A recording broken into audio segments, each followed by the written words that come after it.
a 13-0, 13-3 loss to Fnatic. That's the brand new Fnatic in ESL Challenger League with Maze from Spirit Academy and Ken from NIP.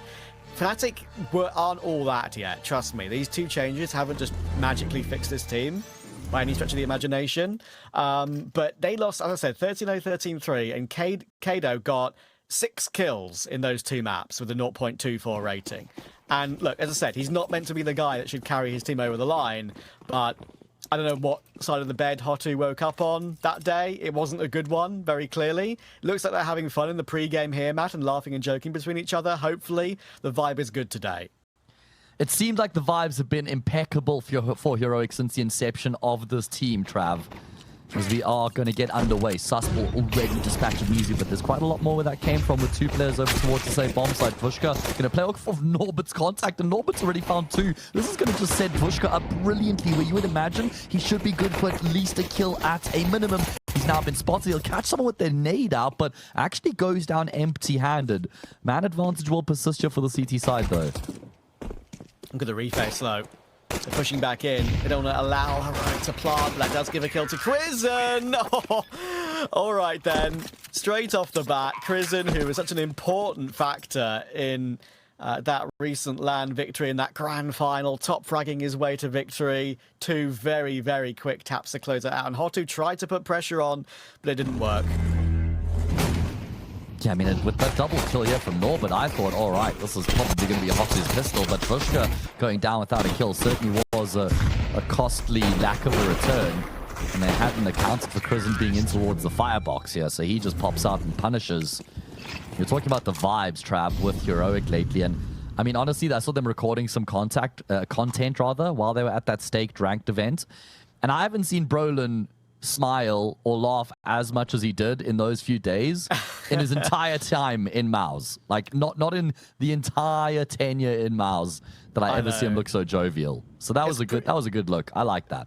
It is pretty crazy, isn't it? It must be, I mean, he's already said it in an interview, to be fair, but it must be so refreshing for him. And he's confirmed that by some of the words he's given us. But yeah, it must be incredibly refreshing for him to feel like he's got a completely different role, no in-game leading, responsibilities. Sure, like he will be a helpful voice for Crizzen as a secondary voice when needed in stressful moments. But yeah, I think Brolin's in a really good place for his career right now. And no, the vibes for Heroic, fantastic. Even the vibes for HOTU with their horrible form before the game looked pretty good as well. Looking good, with Frontales joking and laughing, and I think they might know they're going to be heavily up against it today, and they're just going to try and take this game as it comes. Because like with many teams, Matt, in this tournament, they have to balance it with that Blast qualifier as well, the Blast bounty.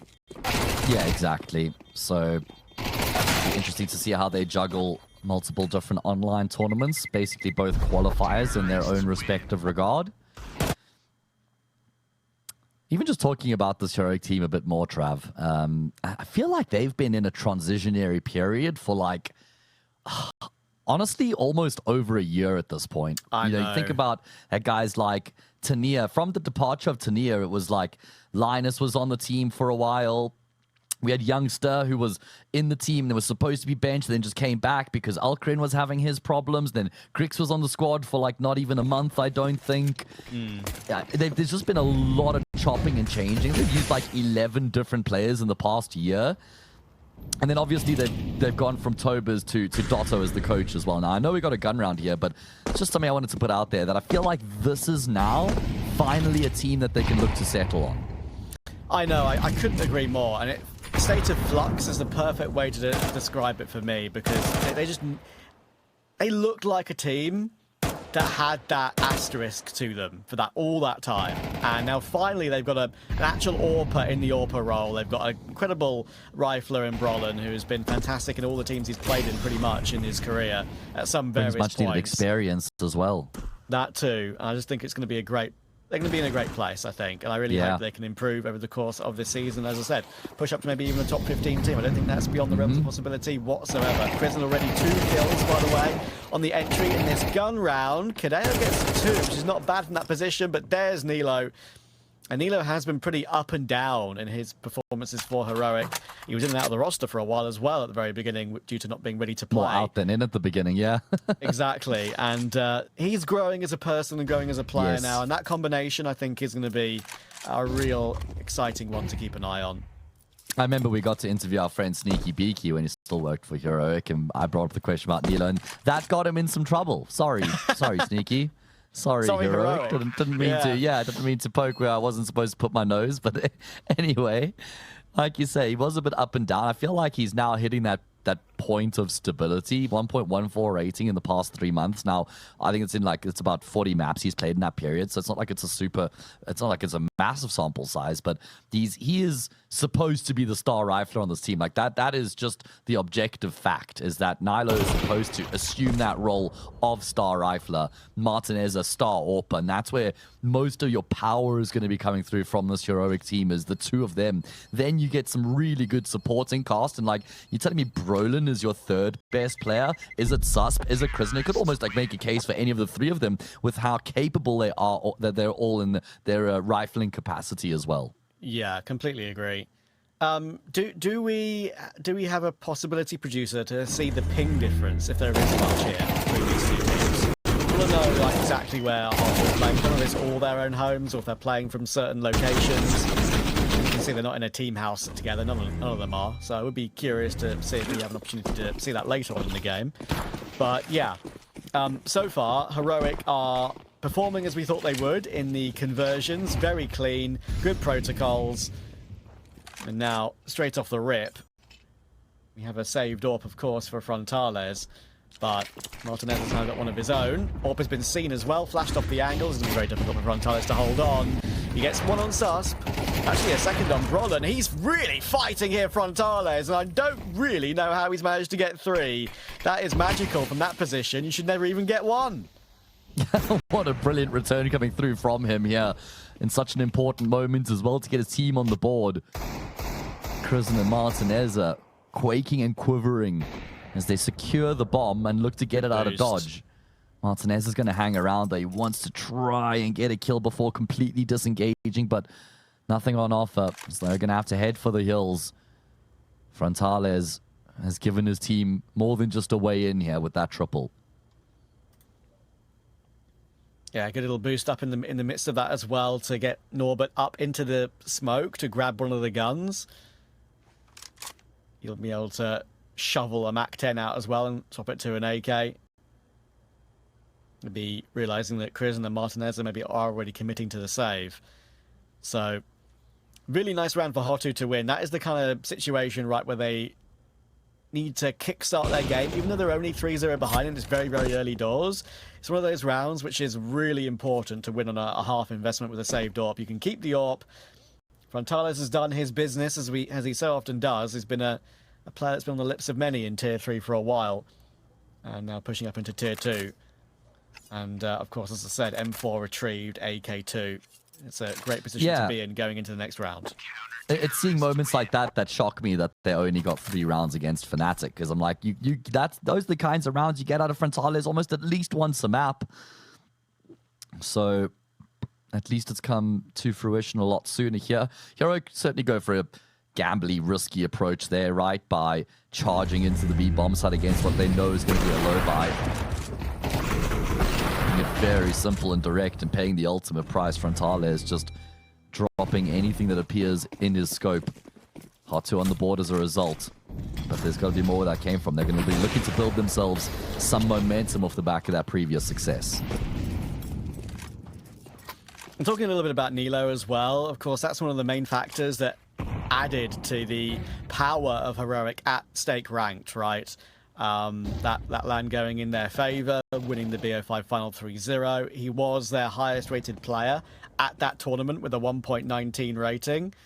Martinez close behind 1.11, and it's a great sign that those two can bounce off each other on a new team and look so good. When your IGL's dropping a 1.08 over 12 maps, that's really, really solid. It shows you are the strongest team at the tournament, surely, and they proved it. Yeah, it looked really good in that regard across the board. It's great to see him stepping up as well. That's kind of the potential. That's the almost become the common expectation out of Nilo. His talent is undeniable. As Heroic look to build themselves into this round a lot more than they did in the previous. Slow, methodical mid-control being taken from them. Good util usage, replenishment of the sniper smoke, scaling forward now. They've got Brolin lurking around Palace, and they're going to try and connect the dots through Connector and join up on that A bomb site. But guess who? Frontales this time over on the opposite side of the map, but still finding impact. A tag and a frag. mizu will finish off what Frontales had started, and Heroic immediately on the back foot. Norbert goes searching in a really awkward timing, just as Heroic looks to get in towards this A bomb site. Sure, they've got the kill on Frontales, but there's just so limited time to work with, and mizu will activate. Sure, Nilo's got to trade elsewhere, but there's no way for him to win the round from here as HOTU start to get going. Yeah, a little bit snookered in Connector there, Heroic. Took a little bit too much time, you could argue. And that contributed to HOTU being in good positions to hold them at bay. Took a little bit too much time. It was a bit too predictable. And HOTU will bounce in to this game in a good timing for it as well. And the reliable man of HOTU in mizu for all these years, been on this team with whatever lineup HOTU have used. From when they were a small team in, even playing, I think, in the Asia ESL Challenger Leagues, if you remember, back in the day, because they were kind of like an Eastern Russian team. And yeah, he's been a stalwart ever since day one. And he's still playing very, very well. So now, Heroic down to an eco. Only Glocks for them. They want as much damage and maybe a bomb plant if they're lucky, but it's very unlikely.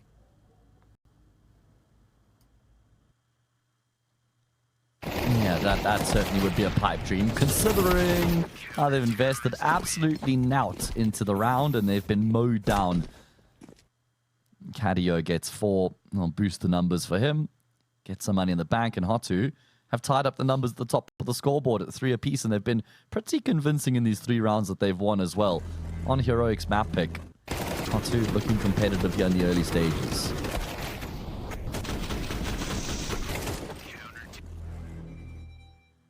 Comfortable work to begin with. I think it's fair to say that the stake odds were very much in the favour of Heroic going into this one, going by form, going by the fact Heroic had won a LAN, going by the fact HOTU had their recent loss to Fnatic that I've described, but at the moment HOTU are playing on the front foot and playing with a bit of freedom in the last few gun rounds, and it's getting Frontales many openers. Another one for him to shout about, and often the main man for this team is going to have to keep that up, you would think. Martinez will get his 3rd of the game, though, with a lovely peek in toward Cadio. Good grab. Recovers the 4v4. Yeah, finally some sort of resistance coming through from Heroic in one of these past couple of rounds where generally it's just been smooth sailing for HOTU all the way up till the finish line. Martinez has been able to get a pick as they now set their sights in on A. Nilo's been left in and around ladder room to be that later activator, maybe try and catch some of those rotations off guard. Mizu's going to go searching down ramp, though. Oh, and he's not going to continue to commit. Instead, he will fall back, recognizing he's the only line of defense on the A bomb site, so he couldn't afford to really force the issue and then end up going down. And now there's a rotation that's come through from Frontales as well, so the AWP is trained on the long line, and Heroic want to make sure that they don't run out of time here. I want to give themselves a little bit of leeway once the exec comes together. Bomb is now waiting outside ramp, and they've got to go. 25 seconds. mizu's in a good position again to hold on from that bricks position, but this time entry by Crizzen, and Nilo will find Norbert as well. Martinez is set up to find the trade on Frontales. As soon as he gets that 1 kill, he will get removed. Dewushka is in a clutch. Good first kill on Nilo, but now 16 HP. 1 bullet anywhere from either this AK or even a couple of pistol shots from the Martinez Glock will get this one done. But hang on, he's swinging for the fences here. Is Dewushka, but Crizzen will hold on in the end. So good work from the captain of Heroic to get his team back into the lead again, despite the Frontales effort. Oh, yeah, really good try there. Nice attempt, like you say, coming through from Tushka, but just too much for him to do. Really important kills coming through from Heroic there on the exec. There was like 2 or 3 kills in quick succession that just gave them so much room to work with, and that was the difference compared to what we've seen in the couple rounds that have gone by previously, where they just got slapped straight back down to... They just got slapped down as they try to push into the bomb site. Whereas this time we actually saw them finding the kills necessary to breach the defense and start to break through. So that was definitely an improvement for them. And now they can take a big step in breaking the economy of their opponents if they can win round 8. They've gotten it off to a good start already. An opening kill. Pressure through Palace into this A bomb site. Nihilo will find one and a good chunk of damage onto a second as well. Somehow Vushka's actually been able to double down though, which is actually both the players on the A bomb site. How's he done that then? You can see both those X's on the minimap. Must have lined up for him. He sprays them both. And that was Heroic's foothold in the A bomb site, which has been snatched away from them. So they've had to now try and regain control, and that's not happening. Yeah, Dewushka replacing from short at exactly the right time, but with all the information, Norbert will drop to Susp, and then Krisen again making his way through that smoke, and they know where Dewushka was earlier. So again, he's having to do the classic position I've been many a time. I always play B Mirage, and it's usually a case of getting one and dying on B or rotating into A and dying. It's not the easiest role in the world. I mean, while he has had great impact in this round, he knows that it's unlikely Smoke will be coming in top con as well, just to block him off ever further. Got to be a Chad connector player, Trav. I know. Maybe I should do that one day. The thing is, you always want to help the team out, right? You always want to be the guy who'll plug the gap and enable the rest of them around you. It's time to put it on the table, bro. You know, maybe push them aside. Either way, that's what we see Susp doing, catching his opponents as he goes through the smoke. Nice and easy, simple kill for him. As Heroic now back in the ascendancy, start to regain some momentum. Couple consecutive rounds going their way. HOTU in a bit of a precarious position now financially, and there we go. That is the double spray on him.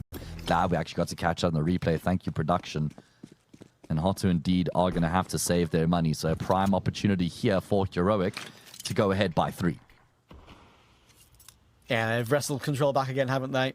And one of the things I wanted to talk about in this game was Martineza. And as you say, we've been a fan of his for quite a while. The big difference having Martineza is the fact that Youngstar, in that, you know, temporary AWP role, even though it was a long temporary role, was great, was decent at CT AWPing. T AWPing wasn't his forte at all, and it was pretty clear that he just didn't understand how to get into good positions, wasn't confident in doing so. Martineza, being an AWP his entire career, was the player that replaced Sun Pius, if you remember back in the day. And you know, this is the guy that has got quality, and he was kind of, for me, it might sound harsh, but the last good thing about Gentlemates when he was on that team. I think like it's kind of a dead team, dead roster at the moment. Feels like they're not going to last too long. And Martinez was the star player, that shadow of a doubt, and he knows what he's doing in that role. So that gives Heroic so many more options. He got an opening pick one of the previous gun rounds before this eco coming through for HOTU, and he's going to be. It's not just Brolin. If people will be focusing on Brolin, Martinez will be a breath of fresh air. I completely agree with you, man. Like, if there was one player that I could have airdropped from that Gentlemates team into an international roster to see what they could accomplish and hold out high hopes for them, it would have been Martinez without a shadow of a doubt. Like, the rest of them you could make some semblance of a case for, but none of them to the same sort of degree with Martinez. He's also just such a fun personality. He's alive. He's got so much going in terms of his energy, right, and what he brings to the server, to his teams, to the content, to the interviews as well. I think those sorts of personalities is something that we tend to lack sometimes in esports and Counter-Strike. So I think he's great to have in the mix. I think he also fits the attitude and the ethos of Heroic, where you can get cheeky, you can have fun, you can kind of, you know, skate in thin ice sometimes. So I'm very excited to see how shout out Heroic social media team for that. Yes, Thorin's best friend, right? Exactly. They know what that's all about. Heroic are in full control here. Big damage on Susp, and this time HOTU I think are going to be holding on. Cadio is going to get that one done. Norbert gets a couple as well. And with Norbert getting the second, that relaxes everything. Martinez now needs a 1v5. Now, wouldn't that be something that after we talked him up? He's behind that smoke. Unfortunately, no, he's dropped out of the apartment, so it's pretty much impossible. And in the end, Frontales doesn't even use the AWP. He's like, okay, well, I've got all my riflers on short. I'm going to run in with the USP. So he'll get it done. It's a good start to the game for both Martinez and Frontales in particular, and Norbert has had his first moment where we know and can see how reliable he can be.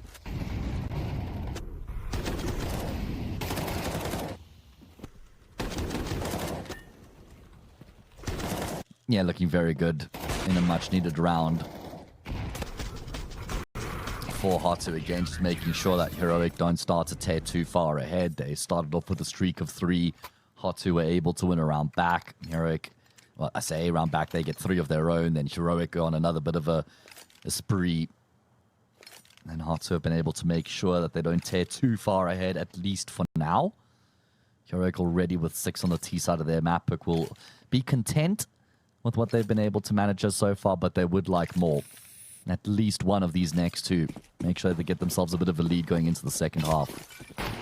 It's probably got to be this one as well. When you look at their money or really lack thereof, if they're not winning this one, it's extremely unlikely they'll win the next. Yeah, and the odds will go ever further toward Heroic, of course. I think the stake odds were 100% right about map 1. And probably will be right about the series too, because Heroic are in full control in terms of just where they are in the scene compared to HOTU at the moment. If HOTU are able to get a couple of W's in this close qualifier course, with it being GSL groups like we saw in the lovely pre-match intro, I think we'll get a little bit of progress back with their VRS points all over again, but it's going to be tough for them. Not the most favourable angle for Norbert. Headshot angle, not easy to spray with the M4A4, and that's why he gets punished. Dawushka deleted by Brolin as well, and that is a great recovery after losing the opening pick on Krisen. Nilo's going to find mizu too, and it's fallen perfectly into their favour. Doesn't even need to play the Magic's angle, because that smoke has locked them away. This is more calculated here from Heroic, not really as brute as we've seen from them in a couple of their attempts on their take of the B bomb site compared to what we got out of them here. A little bit more attention in towards mid to come through to make sure that it's not like HOTU can just focus all their resources on apartments. There's more pressure from Cat, and that will get Heroic their 7th. It's exactly what I was saying. They probably, I wouldn't say needed, but deserved, considering the half that they've had so far. As they will now guarantee themselves a lead going into the CT side.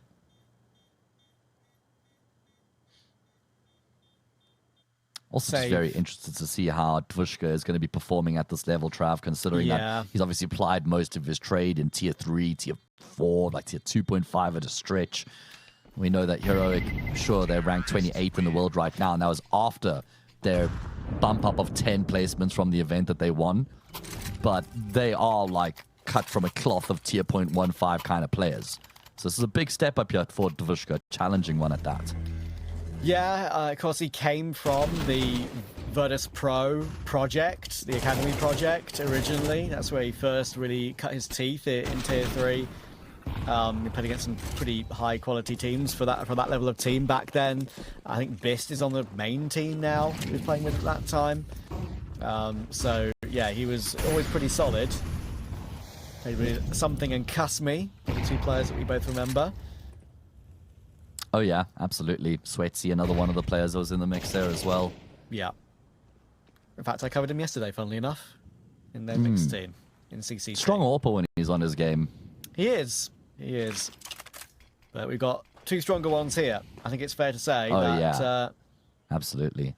We've got pretty fun battle between these 2, Martinez and Frontales. I always... Also... Go on. No. You're in the middle of your sentence, please. I want to say it was just a goofy thing, because we've been calling him Frontales forever. What if it's Frontails? What if it's just Frontales like normal, and we're trying to give him like a Mexican spin on his name? Frontales, you know? It just sounds better, so we've just stuck with it. Why not? Yeah. I think with the capitalization, it's all lowercase his entire name. I just confirmed on HLTV. If it was like a capital T, then maybe we'd say Frontales, like we would actually have like a consonant there. Not a consonant, a... vowel. Did I struggle with this the other day? No, not the vowel, like the Syllable. Where you separate syllable. That's the one exactly. Yeah. You separate the word, right? So I think yeah, surely, I don't know. Frontales just works for now. It just sounds fun, man. Like, it's like when he got that 3K earlier. Frontales! Can he hold on here? Norbert will get himself one, but Susp will catch out Frontales and towards CT spawn. That's an annoying flank. Look at this extra level that Heroic have brought to this final game of the half. They really just show their quality, don't they? Cadio will find Crizzen, and the understanding of how to play his T side is on point for Heroic. 8 rounds on the T side, and we're going to go into a quick minute break with them looking incredibly solid.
And back into the second half between Heroic and HOTU. Full control for the favourites on that first half. 8 rounds on their T side.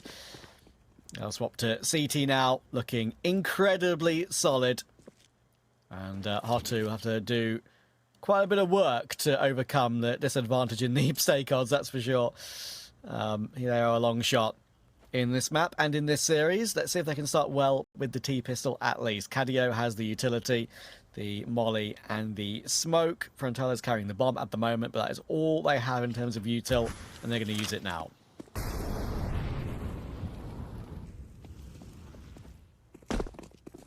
Yeah, splitting in towards us B-bomb side with majority of the players coming through from Catwalk. Only one in Palace. Brolin will draw first blood, but Nilo's been cleared. That makes it so difficult now for Susp at the back of the bomb side. You'd feel like he needs at least another kill, and he's managed to get a second. It was inevitable he was going to go down. Crizzen, the first responder on the scene, has gotten a kill as well. In the meantime, HOTU have actually shifted their focus away from that B-bomb side. Cadio considered Martinez's reposition. They're just going to be exchanging glances for now. Cadio peeks back in, and Crizzen was in position on the angle. Martinez will finish off the job. At least there's a bomb plant for HOTU. But honestly, at one point in that pistol, it felt like it was a lot better than them just getting a bomb plant out of it. And I thought that would have been over towards the B-bomb side, if anything else. Yeah, but just holding on for one was impressive. And the amount of time he wasted, even though he was that low HP on toward bench, was the main factor in allowing Crizzen to rotate in and just get one tap-in response, right? One quick Susp even got 2. Did he? Really? Yeah, Susp got a second from that position, did he not? Because he gets one there, and then he gets... Oh, was that the... Okay. I swear I saw one. I swear I saw one. I guess you were right. My bad. On the bottom left, and I was confused. Yeah. Okay. Nah, you were right. I was wrong. Go on. Doesn't happen often. We'll take it. Let's see. Okay, interesting here. HOTU, even though they're 4-9 down, with the bomb plant, I guess because they didn't get many kills, unfortunately, to get extra kill reward, they are deciding to eco and go for deagles only and get the guns out in the third. You see many teams buying up Gadils here, and I think that probably would be the ploy for many, but they're not going to. And it should. Yeah, I like this approach. Will hold on. I like this approach because it means that their life in this game on Mirage is not hinging on them winning a force buy here. Because had they forced up, sure, it would have been a decent round, a decent investment. But if they lose that, then it's 10-4, Eco 11-4, and surely no way back in from here. So sure, with this approach, it is a little bit of like delayed gratification in the sense that they're not going to get to really stand much of a chance here in round 14. But they will get one proper chance in the half with the gun round before they completely disintegrate. So I like this approach. Yeah, it's fair enough. I usually prefer to see that on the CT side, because I feel like the CT side is a bit more unlikely. You're going to win on a map like Mirage when you have 5-7s and MP9s against a team like Heroic. But with it being T side, I would be a little bit more surprised that they went for the full eco. But yeah, for a team like HOTU, running the guns ASAP, fair enough. Martinez's M4 will hold on. And not much damage taken at all. 10-4 is the scoreline. Very curious to see Heroic on cash in map 2. That is the one map the HOTU are trying to throw in to give themselves a bit of a chance as the underdog in vetoes. And that's what we've got coming up next when this one is over. Not a done deal yet, but it feels like it has to be said. I mean, they've got to win this round. Non-negotiable. They need to win round 15 here, do HOTU. It was 3-all at one point, right? So Heroic have won 7 of the past 8 to have gotten themselves up to this point. Haven't really had to break much of a sweat, in particular not on the CT side. Obviously, still early days. Brolin flat forward, free frag for him. And then immediately knows, okay, I might not be able to cross back to safety just yet. He gets ready for the second swing to come through. And once he kind of just... he forces Frontales and Orba back, whichever the two of it was there between them. And then he knows he's able to get back to the A-bomb site. Now he's even set himself up in Palace. That was a really nice little interplay there between... I think it was Crizzen and him or Martinez and him. Bit of bench control. And there's Brolin in Palace. That interplay working out to get Heroic started. And that's one of the main things that Heroic have employed really, really well. Just pure team play. There are some teams, like HOTU especially, at levels like this, where kind of rely on individuals a little bit. Heroic have got individuals and they've got team play, and it's very evident in this game. Yeah. And it's looking really, really good with the utility, with the positioning. It's all coming up trumps at the moment, and Frontales is in the open in no man's land. Brolin's got himself one more. mizu does well, and they should be able to clear Brolin. They do, but look at the time. It's going to be very tight on the plant. They're going to get it. Okay. They're able to get this after plant now, and it's no problem. Susp now has a harder task of trying to retake, and he's not ready for mizu in toward that jungle position. So HOTU have found a way, even though they were down 3 men, I think, at one point. Yeah, I'm pretty sure it was 2 versus 4 there with like 20 seconds left on the clock. That should have been technically impossible for them. I think just a lot of overfacing from Heroic, just thinking, round's over, right? We're just going to continue to mop them up, get the kills, and win the round. But HOTU remind them, hey, we're not just somebody to be messed with here. You got to give us some respect. And mizu's been really quiet throughout the map. He had just 3 kills coming into the round, but he gets a quad kill here in round 15 to get his team across the line. It's these 3 kills in quick succession. mizu activating at the perfect moment to flip the script, turn the round on its head, and keep HOTU in the contest. Yeah, odds haven't really changed all too much. They're still a long way behind, but I think for me, the promise there that mizu's able to step up. He's had 1 big round in this game. That's his second one, even though it's only 2 kills. The second being particularly clean toward that ticket box position. Right, looking to fight mid, I think, here. We've got 2 players pushing into con with Brolin spotting stairs. There's a peek over the top of the smoke from Crizzen. Good utility in toward under. That will force mizu away for a little bit longer. And with the smoke in the position it's in, Crizzen was going looking, but the flash in con is great. Dink on the fade away there onto Cadio. The IGLs do battle, and Cadio comes off a lot worse there. Yeah, at least he's able to keep the lid on the squid for now. Round being somewhat contained as HOTU are going to shift their focus away from middle. They had pretty advanced positions in the middle, and they're now just completely disengaged, and they're hoping that the ghosts of the players that were once there will keep Heroic somewhat focused in and around ladder room, snipers, and connector as well, and then they'll have 4 of their 5 coming up through from ramp. Again, they've left this one late though, so this is going to be a challenge. Crizzen in towards triple now with the FAMAS, and not the best weapon for him to try and make something of this situation. Norbert running and gunning. Crizzen goes down empty-handed. 2 kills coming through from HOTU to open up this A bomb site. Sus will find one in middle, but that's not going to dissuade HOTU from the bomb plant whatsoever. Plant secured and probably round over. Yeah, they're going to fall back already, which makes total sense. Their money isn't in a great position, so fair play to HOTU. They've really battled through these 2T rounds and again force the issue to break in. Heroic felt like they had okay timing with the bench push and when Crizzen peaked from triple, like you were saying, but unfortunately there's too many players from HOTU around them already with advanced presence on the A-bomb site, and that didn't work out for Heroic, that pincer maneuver and in the end. So HOTU are going to close the gap to 4. Terrorists win. Yeah, they're alive here once again in this game on this map. A couple times it's been looking like it was getting away from them, and a couple times they've been able to battle their way back. So good to see that they've still got that composure about them.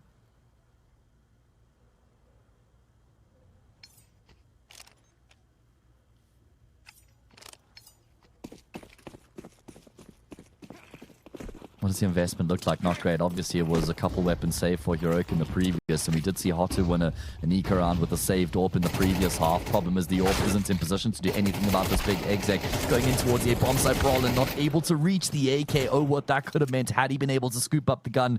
Feels like he probably would have gotten another from that situation. Nilo on the drive-by with the USP. Frontalis and Vushka both around half health as well. This is looking pretty scary, you know. And Martinez having the AWP, it's always scary when he has that still. No kit, obviously, in a round like this, but Nalo's still here. And they didn't move him away. That spam could. Very close, as you can see. Look at those bullets on the wall and where Nilo's playing from. Molly might spread. No way, he's getting bro. tagged down bit by bit. Death by paper cuts. And now that will give Martinez a chance to play. He's going to move forward. Molly picked up. That will move the triple player into the, or Tetris player into the open. But with Nilo going down, Martinez can't fully commit to these fights, and Frontales can. Whether it's with the AWP or with the rifle, he's looking clean, and that's a free AWP for Frontales as well to keep this T-side recovery going. Okay. Yeah, looking pretty good now. 3 consecutive rounds for HOTU. It was a 2v4 to kickstart their campaign on the T side. Probably would have been map over by now, considering or if Heroic had been able to win that 4 versus 2. Another gun round upon us, and like you say, no AWP for Heroic as it was dropped and scooped up by HOTU. This is going to be pacey and towards middle. I think it's Katia leading the charge. It is indeed. Not going to get past Crizzen though. And you had Nilo as the opposite side of that guillotine in on Catwalk. Mizu's also in an advanced position. Nilo might not expect that, sees the head, and he will claim the kill. Oh my god, already a 5 versus 2. HOTU will still try and persist with taking this A bomb site, but they're just losing players left, right, and center. Yeah, this one hasn't gone as well as they would have wanted. Some good progress in the previous couple of rounds, but they weren't clean, were they? Which is the issue. Look at the money on Norbert and Mizu. Frontales, can he really save his AWP for a whole 1 minute 10? That is not going to be easy. Crizzen being a nuisance with the molly. Even peeking into that smoke to try and force him out of the corner. But yeah, he's going to be stuck in Palace for a long time, and that prince could be about to be executed. Yeah, you would imagine so, right? Like an insurgency party going searching for him and uprooting him. And they're going to want to do everything they can to make sure that he doesn't keep this AWP in play. As they start to zero in on his location, there's still so much time as well. And Frontales kind of recognizes that he can't afford to just cower in the corner and wait. And now they know for a fact where he's located. Will miss another shot. That will lead to his demise. He's got just enough money here to have one dropped for him by Tushka. Oh, Nilo, he just put the pocket pillow in there and decided, enough of that, mate. Not for me. That was unless he had two, and unless he had a double barrel going on at the same time. Oh my goodness. Yeah, maybe. Who knows? Either way, that was a kind of unfortunate moment to switch to him, wasn't it? Crizzen and Bronlund started that round, and in the end, Crizzen also ended it. Good work. Ever closer now to map 1.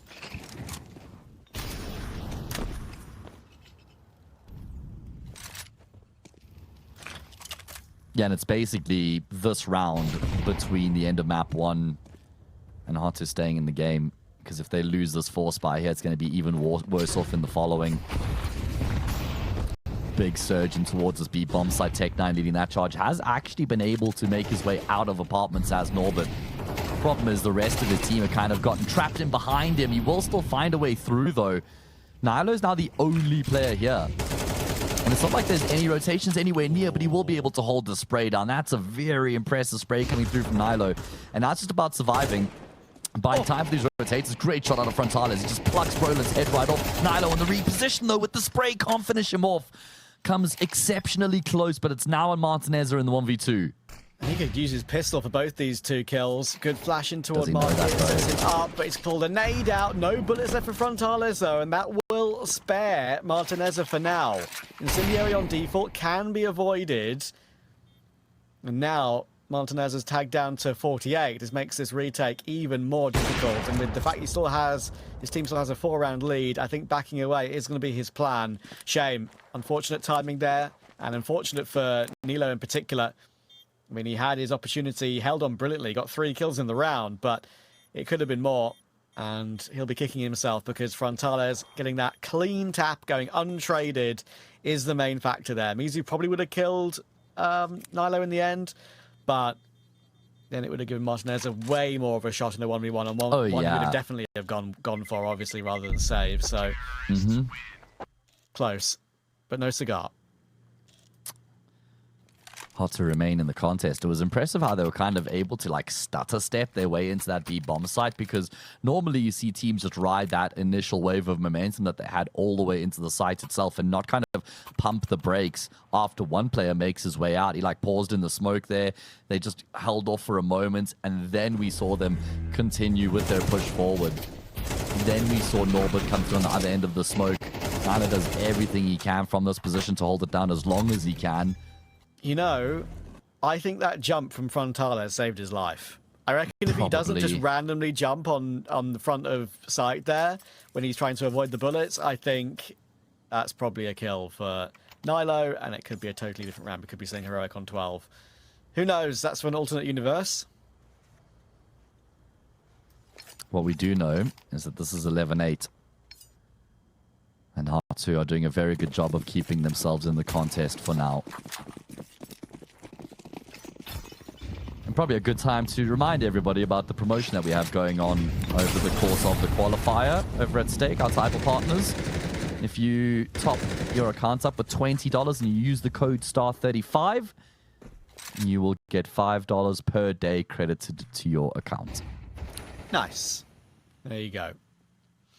Get yourself involved.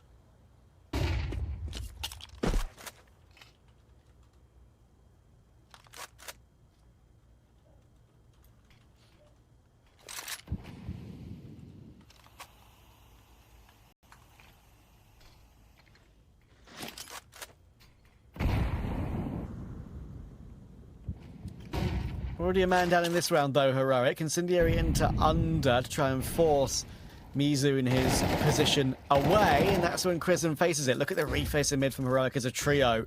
2 from short, 1 from Con. Cadio has a great timing on this one, though. And neither of these two CTs are looking, because the B bomb site is totally taken. Cadio doesn't want to overpeak this one, because he doesn't want to give up the control. But if he picks at any time, you'd think he has a play on both these two players. And there you go, you can see it on the left of your screen. He'll find 2. But the round's still on. Cadio's now going to try and move his way forward with Norbert 6 HP. He needs help and needs it quickly. And Cadio might be doing it all. There's Norbert peeking as soon as Crizzen is seen. And HOTU are not going quietly here. Money is not good for Heroic, and they're only 2 rounds behind. Yeah, and it should just be the 1 round, right? As you said, Heroic, you're probably going to have to light by in the next year. Cadio just nails his timing to perfection, because he gets the info that Heroic have actually just collapsed on middle. They get the kill and they don't see any further presence. Then the call comes through that, okay, there's 3 or 4 CTs mid. We've just got to take this B bomb site right now. This is our best opportunity to get into B. Cadio knows Heroic will overcompensate and shift all of their attention towards the B bomb site, because 1, they haven't seen any muddy middle. 2, they've now got the intel that there's a big exec into the B bomb site. So Heroic just completely write mid off altogether. That's and it's the fact that Cadio starts pushing as early as he does. He doesn't wait another 10 or 15 seconds before he starts to look to make that play. Brilliantly read in the situation, and he maximizes his return with a triple as well. Yeah, it had to be then for Cadio, didn't it? It was a now or never type move to just guarantee that round. And even though Susp has 1-digged mizu out of the round early in this one, should be a HOTU confirmation. Dink on Cadio from the USP, down to 48. There's the 5-7 of Brolin. Utility will surely be used to move them out of the way, but they are not being moved out of the way right now. Nilo's found one more. Suspa's digged another. Frontalis has the clutch. And Brolin will get it done. Oh no, HOTU, you did such good work to get to this point. It should have been the 1-round gap. You called it. It's not. It's 3 again. I just can't believe how Heroic are just so plucky with their pistols in that round. Like, how are they constantly able to just chip away and keep finding these kills? Like, Nilo just a madman with this 5-7. Brolin in the act as well. This is how proceedings had begun. Great shot at range from Susp. Nilo was so low on health after that initial duel and just get overwhelmed do HOTU. That's an extremely costly round. 12-9. What should have been 11-10 is now a 3-round game once again. 3 chances here for Heroic to conclude proceedings, and none of them will be easier than this one they have right here. Oh, painful. Painful for HOTU, but Heroic just do a good job of being a nuisance in every single position they're in, especially Brolin under Balk. Getting 2 from there is rough. Quizzin in the smoke against these Tech 9s and Deagles. He's got past them as well. They're going to have no idea he's behind them. I say that. I lied to you all. Sorry, viewers. Frontalis looks back, thinks it's an issue, because they know Quizin's often the con player. Lurking around that position, and he'll get himself a couple. Martineza also gets a couple. Recovery for him to get 2 kills to give Heroic a look, but again, HOTU with not much have broken their way in, and now I think Nilo and Susp are waiting to see if either one of these 3 players makes a mistake, but I don't think they're going to, and they're calling it off. They haven't exactly built up money either, so if Susp saves, he can drop 2 guns, which is the main factor. Oh, but is he going to be able to get out of dodge? Norbert hot on his heels. Going to look to try and catch Susp as he crosses back. Timing. Oh, man. Timing couldn't have been worse there for Norbert, unfortunately. Susp will hit the heady, but it's HOTU who will get the points on the board. 12-10, and really only 1 gun round between Heroic. Man, this game slipping through into overtime. You say Susp can drop 2, or he can drop an AWP. That's basically the equation. 2 rifles or 1 sniper. You'd imagine Martineza will get what he wants, because and I think he should. The main man, exactly. He thinks he should. Do I see a sneaky sniper AWP icon there on these monitor? I think I do. It was tough to tell. I was also having a look. Leaning into our monitor like an old woman. I was just squinting my eyes, like, you know, you like squeeze them closed kind of thing as well. Yeah, yeah, just like it's like that meme of the I think it's like an animal that is making a funny face, and you show your mother the picture of the animal, and it looks exactly like your mother, but she has to squint to see it herself, which is quite funny. Okay. I've described it badly, but it's quite a famous one. I got the gist of it. I'll have to check it out. All right, 12-10. Really only this round between Heroic and OT. Is that AWP in play for Martineza? Rifles across the board outside of that. HOTU have been so dangerous in those like half buy, low buy rounds. They've won 2 of them now in the past like 5 rounds that have been played here. Can they bring it together in a gun round?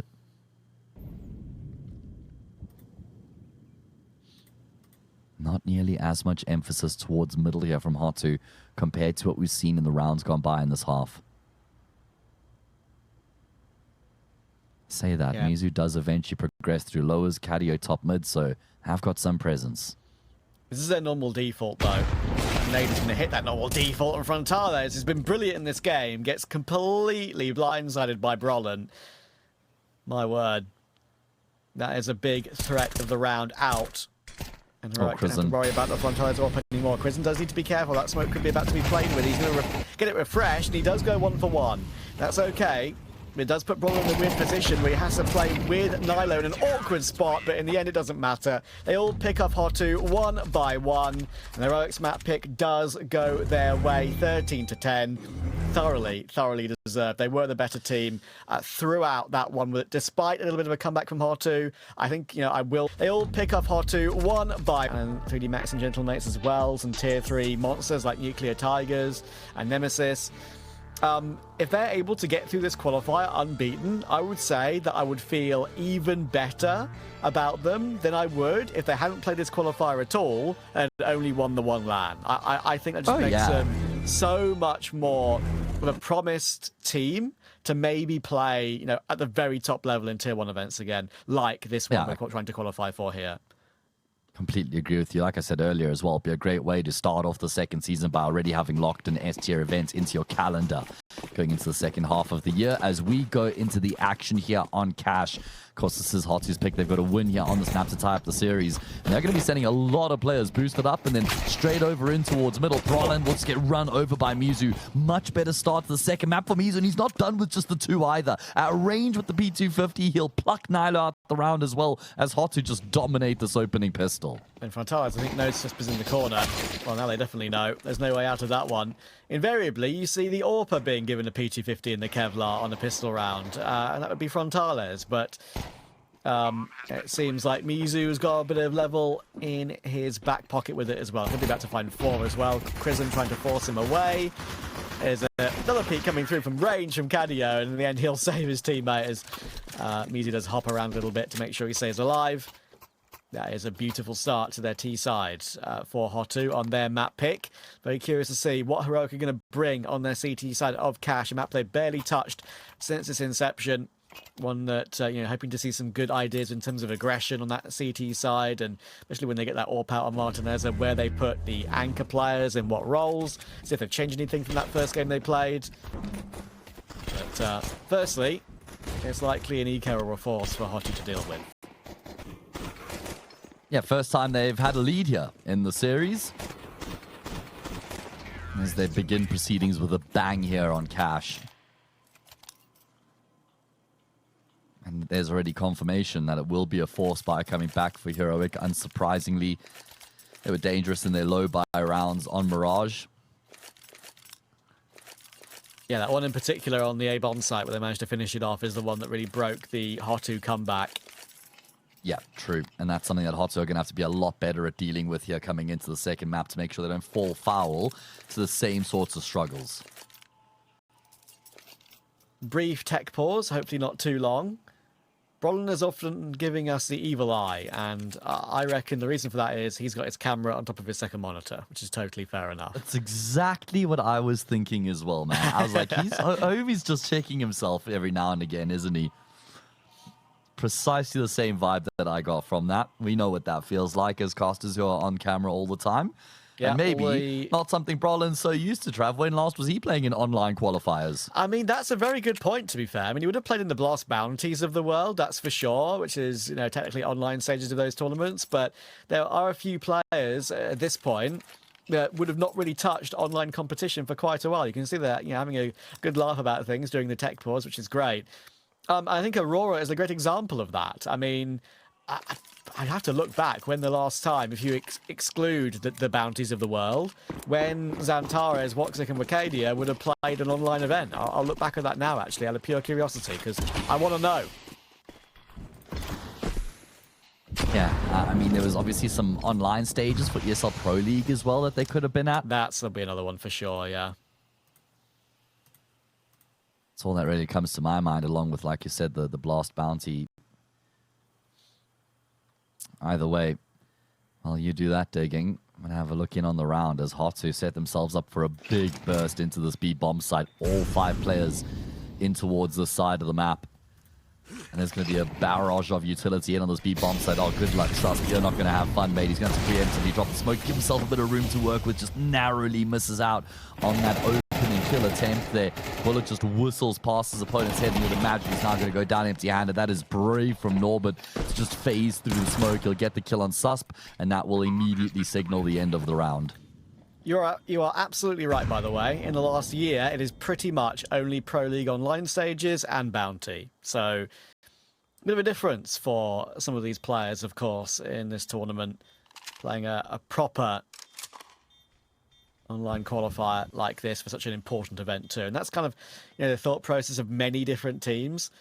At this level, they either play the pickup lands, the local pop-up lands in their region or internationally for increased VRS points, or only online qualifiers like this. They won't touch online competition unless it's for such an important event like StarSeries 20. Yeah, makes sense. All things considered. As we now go into round 3, going to be an eco for Heroic, but they've kept 4 players alive on the 4 spy, so there'll be an opportunity for them to put up a bit of resistance. HOTU have not been dawdling or taking their time in any of these 2 rounds, or either of these 2 rounds that have been played so far. Fast and furious in the pistol, and then pretty direct in the round afterwards.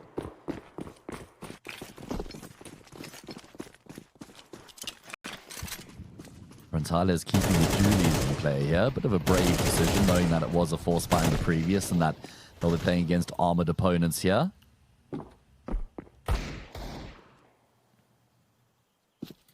Again, Heroic leaning in towards the A-bomb site. And again, HOTU edging in the opposite direction. In fact, it's going to be an extremely similar, if not identical, exit coming through from them.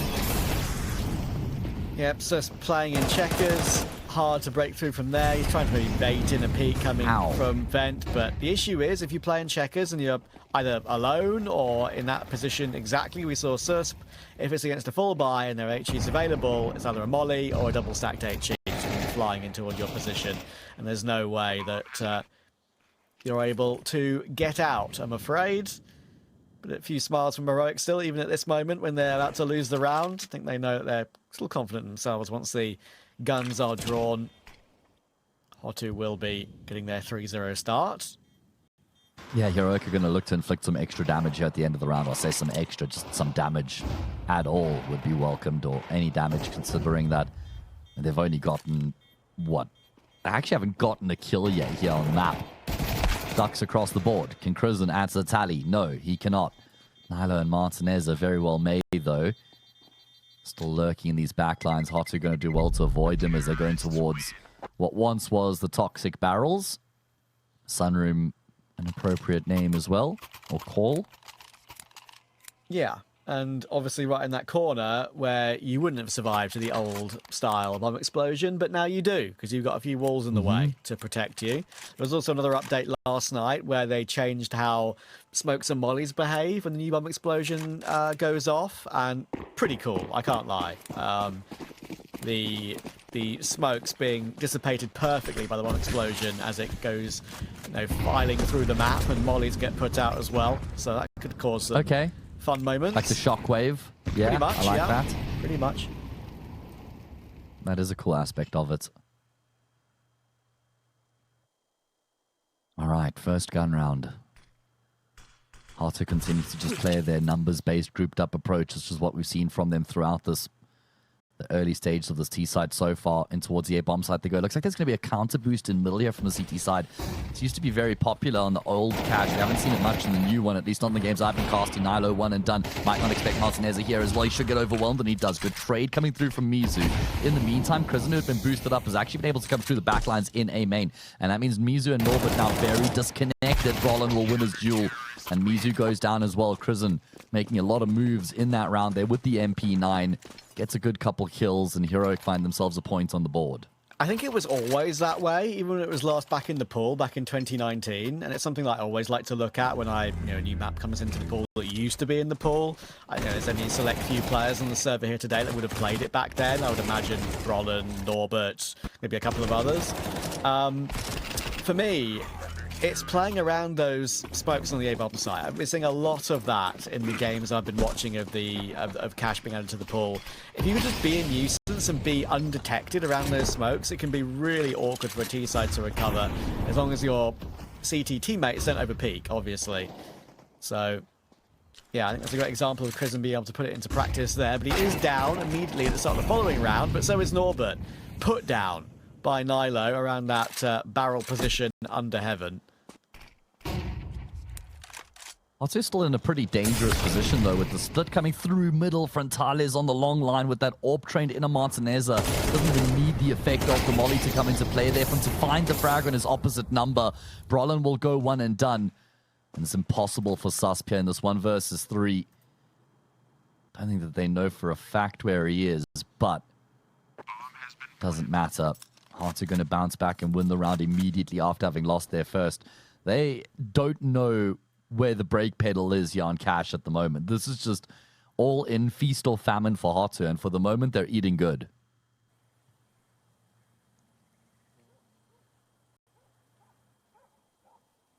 Yeah, this is a really important start for them after map 1's end. I think a great opportunity to maybe send it through to a third, even though we are expecting Heroic to make a bounce back and be the stronger team in general by quite a way. But HOTU are convincing me round by round here that they know what they're doing. Just those extra couple of reps, especially in online competition on Cash, could easily pay off no matter what level it's at.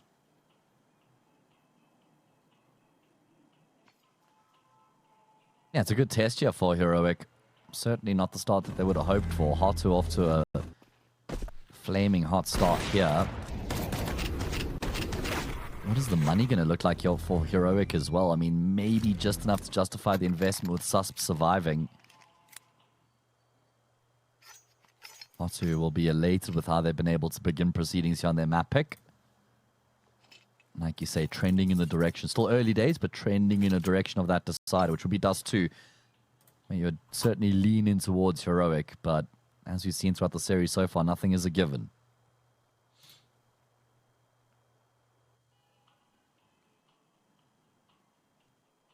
Timeout coming through as well.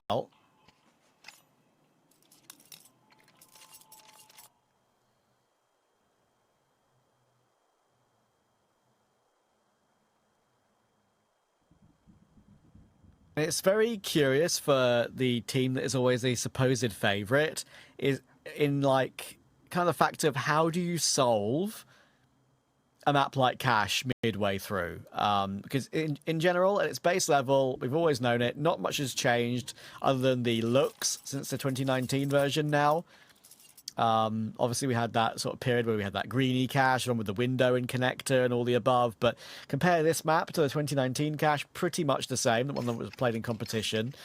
And adjusting was never like 100% easy in any map, sure, but it's always felt a bit more difficult on Cash with just that factor of how the map is played and its simplicity of it. So Heroic are going to have to find a way to do so now and make sure they have good reads and stack up on the correct bomb sites, because they don't have that.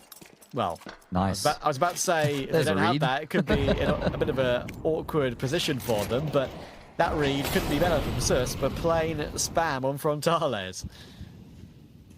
Yeah, very good job coming through from him there to have gotten an opening kill. I think the cool thing about Cash coming back into the pool after such a lengthy time being out of it, well, like 7 years, right, is that you've got a completely different generation of players that have come into the game since its removal.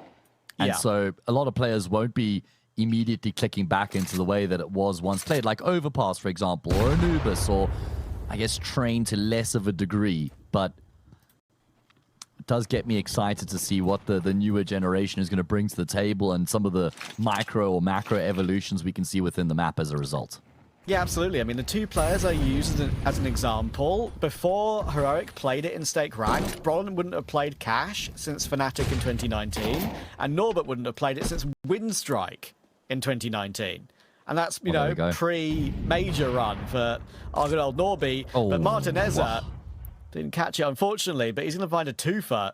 This will make this round easy for Heroic. It was only a 4v5 anyway. It should have been favoured with only 20 seconds on the clock, but Martinezza will absolutely confirm it. mizu tries more, but Martinezza will hold on for a third. And Dewushka was always, either way, whatever mizu did, off to save the AWP. And some iconic call-outs on the map of just ex-players, right? You've got NBK as you come out of Squeaky Door on the right side. Got Shroud on the boxes as you come out of A main on your right side there as well. I think some people have called the back of the quad box like Hiko with that insane ace that he got with the Tech 9. Yeah. Seen some crazy Nico Deagle clips on this map. Lecro had an insane Deagle clip on this map. That was at a CS Summit, I think, that Lecro one.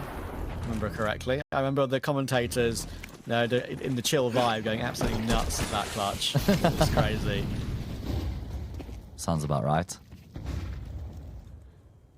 But yeah, great history. And you know, just as a note, that Fnatic lineup that Brollan played on, it was IM Sydney 2019, Crims, Brollan, JW Exist, Twist. Not a bad team, huh? For that era and prior. Cadeo through the door. Krisen holds on well, though, and not an angle they cleared immediately.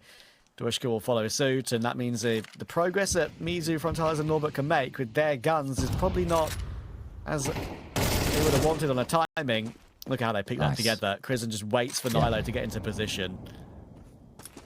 That's a very convincing round coming out of Heroic. I mean, obviously the previous was as well with Martinez racking up 3 kills with the Yorp, and so most of their players survived in the previous, and this one here is a bit of a statement coming through from them. You know, it felt like Krisen was maybe in no man's land, and I like the idea there from HOTU with sending Cadeo out first, then the Rifler in tow to try and trade him out, but Krisen just mows them both down. And the combination there between Krisen and Nilo, not writing Squeaky Door off and thinking there couldn't be anybody else there because they've already gotten 2 kills, just keeping their wits about them, good awareness.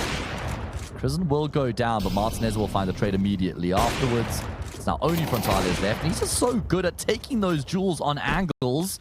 He's not going to be expecting Nilo to be here, though. Nilo has worked his way around the quad box so nicely, using the cover that was available to him, but Frontales will come away with the kill anyway. It's now only Brollan left remaining, and Frontales seems to have to read the problems. He's working against the clock as well as he is working against Brollan. As he looks in on the right direction, but the Swede will prevail to save the day. I feel like Krisen's, what he's saying right now is just didn't need to position ourselves where we did. There's lots of undue risks being taken there to kill Frontales, and Frontales took nearly all of them. He's having a great game. He was the top man on map 1, really, for his team by quite a way. And he's showing his form once again. Great attempt. Now they have to reset immediately off the back of that and go down to Deagles, unfortunately. So the hype of the possibility of a Frontales moment, not going to happen.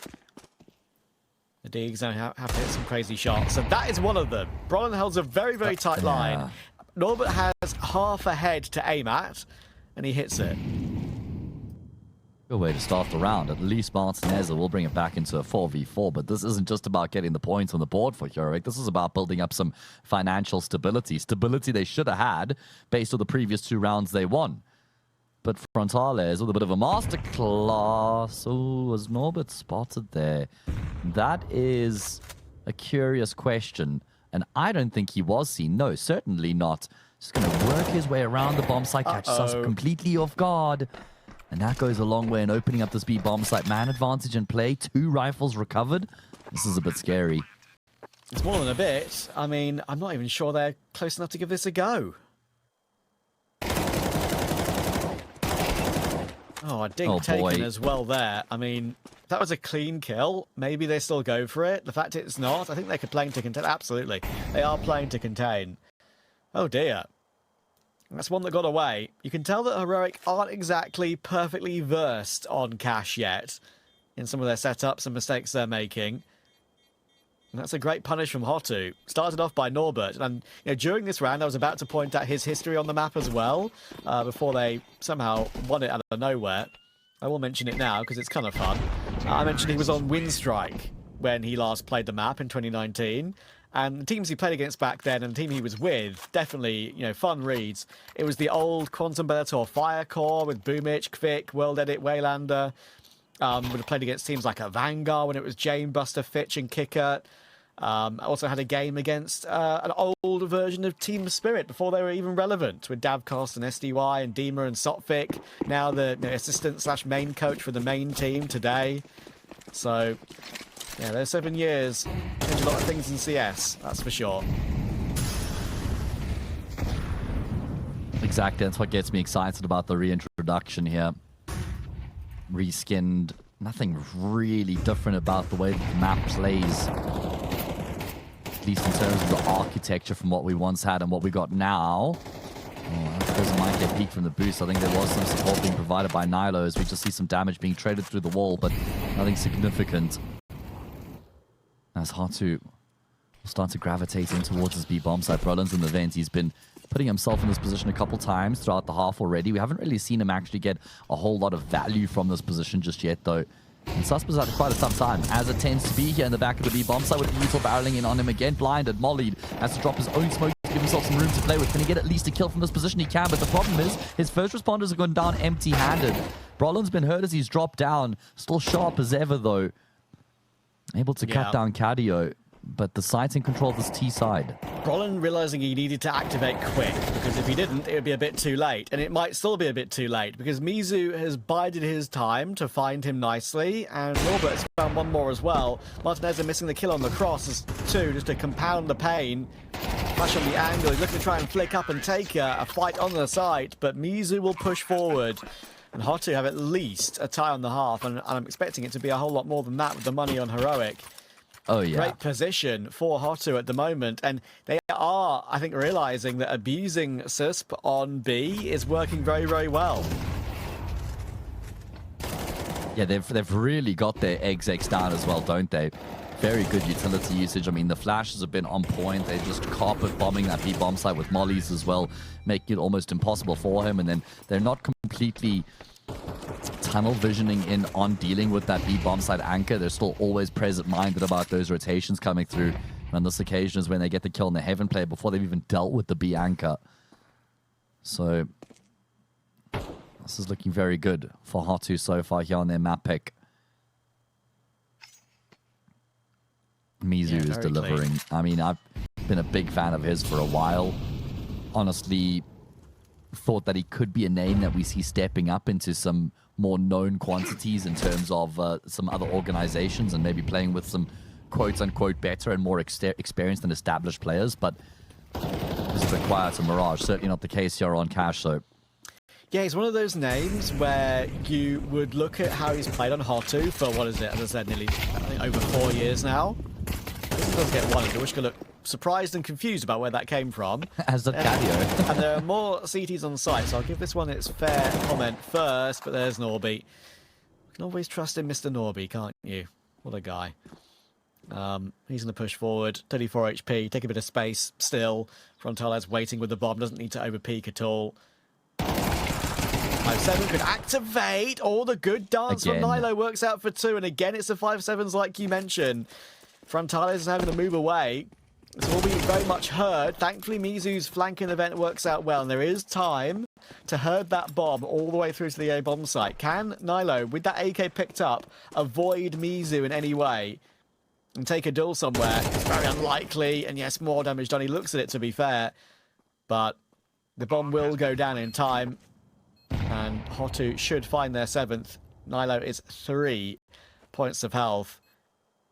He's pre-aiming every angle nicely, using every single angle possible to him. But there's the one bullet needed by mizu, and he will close it. God damn, Nilo is so dangerous with that 5-7, man. We saw it at the tail end of Mirage, and here in this round as well. The fact that he's able to get both of those kills was just a ridiculous return from the youngster. Nice try, but ultimately his efforts in vain. Yeah. And you were talking about mizu before I got interested in the round, rightly so, as the eco got a bit close. Wouldn't have surprised me whatsoever if he was one of the names that popped up as a Paravision pick. You know, it's exactly that sort of player that could have just gotten picked up, because Dust2 has his head switched on when it comes to all these players. I mean, the player he picked up was Slaxages, who's mainly been a tier 3 stomper so far in his career, so he knows what he's looking at when he looks at these players coming up through the ranks. So yeah, I thought mizu could have been one of those options, but for now He'll remain with HOTU. As I said, kind of been with the organization ever since its main inception. So he's seen every single lineup, and I'm pretty sure the lineup was 4 entirely different players when he was on it back then. Oh, yeah. Almost certainly. He's still also only 22 years old, by the way. So I think he will get his break one day. Here we go. This is the round. Heroic got to win this. I mean, Cash, as has been seen since it's been brought back into pool, does lean in towards the CT side of the map. I'd say like 55-45 type beat. And Heroic, well, obviously going to be behind the game no matter how well they do from here. They need both these rounds, though. If they're only going to get even one, I don't think that would be enough. Not against this informed HOTU. Look to take their time a bit more here in this round compared to the rounds gone by. Frontales through the smoke. Crizzen on the Xbox never stood a chance.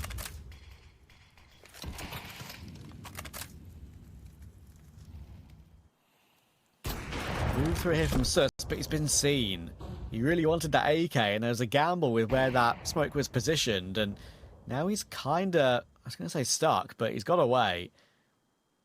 I appreciate him playing a little bit more aggressive in this round on a bit of a different angle, but right now, Sus is not comfortable playing the B-bomb site in any way, shape or form. Whether he's aggressive, defensive, whatever it is, he doesn't know where to put himself, and I feel like when you're going 2 and 8 in a half like this, it can get to you a little bit, and that a bit of aggression and where he moved to is an example of him trying to change things up. That's not working. Brolin playing from backside, that's not working either. And the B-bomb site really is the big issue for Heroic in this entire half so far. HOTU are punishing it greatly, and props to them for identifying it quickly and keeping it under pressure.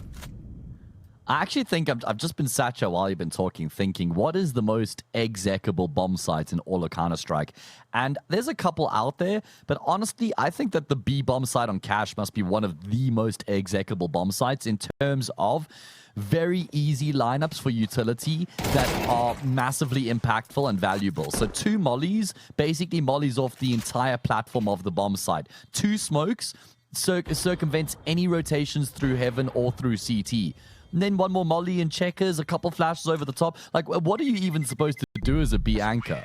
I feel like that's why getting aggressive could be the play, just trying to fight forward so that you aren't just sitting back waiting and getting exec'd upon. But that hasn't worked either. But can you think of a bomb site that's like more executable in Counter-Strike than the B bomb site of Cash? I mean, I think the obvious call off the top of my head is B Inferno, obviously. But I feel like you still have some options as a CT, like with flashing through smokes and all that. First oranges, second oranges, quads, shadow, fountain, coffins. Yeah, I think on B side of Cash, if you're playing anywhere near on the site, you only have really 2 options that won't be mollied. It's the top of the first boxes on the right-hand side of the site as you'd look via CT, left as you'd look via T. You can get boosted up there and get an unpredictable angle.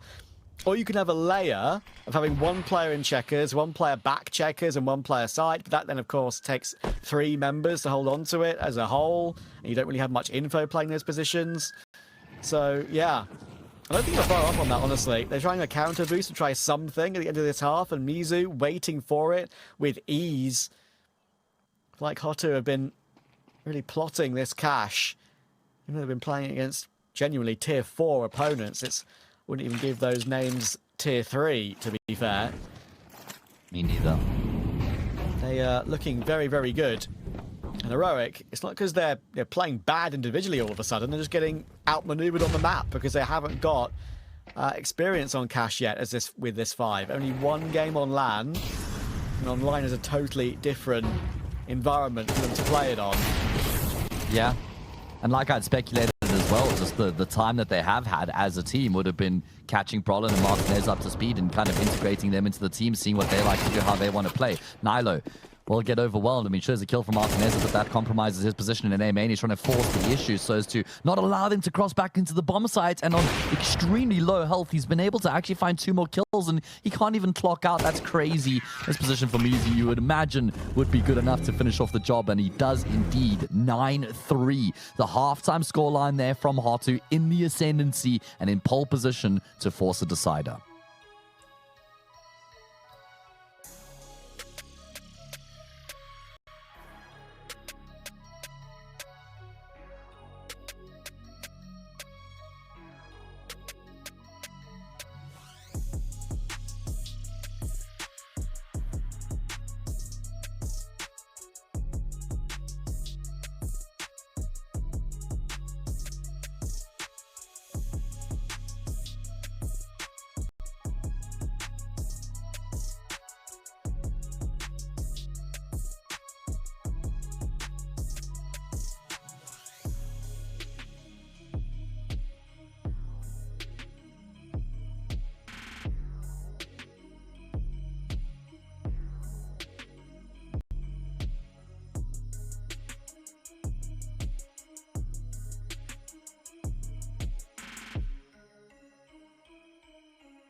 And welcome back. HOTU looking more impressive on their T side of Cash than maybe Heroic looked on their T side of Mirage. I can't lie. Comes with Heroic not playing Cash all that much though, so you have to look at it two ways. But HOTU should be delighted. Norbert 13-7, mizu 13-5.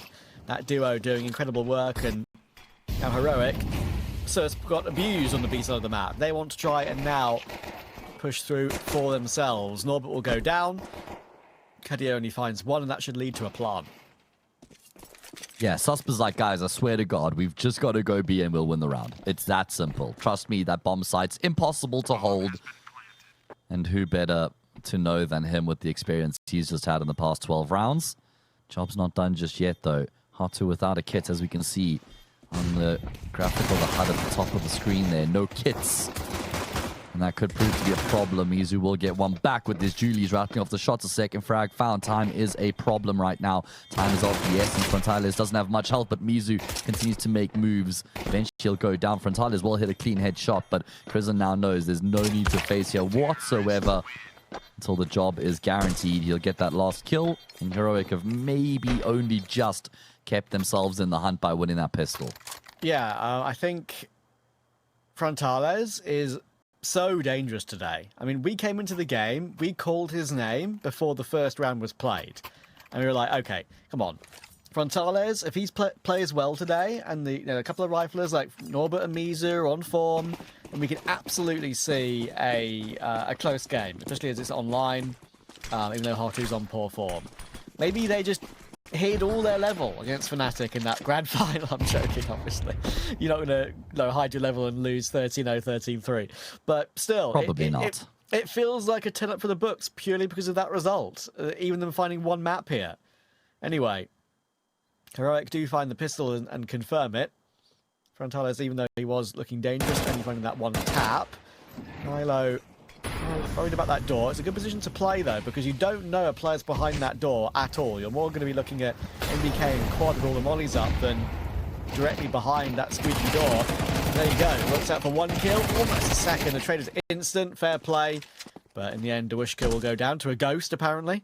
I was thinking that too. And it will be a 3v2.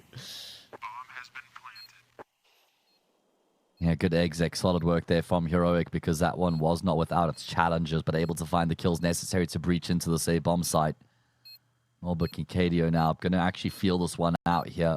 No kits. A little bit of U till Norbert goes above. And that will net him a kill, but he gets traded out. Martinez has actually been the one player who's looked pretty damn sharp here on this map so far.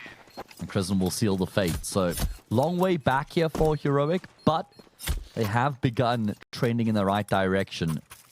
So we'll need to flip that HUD back.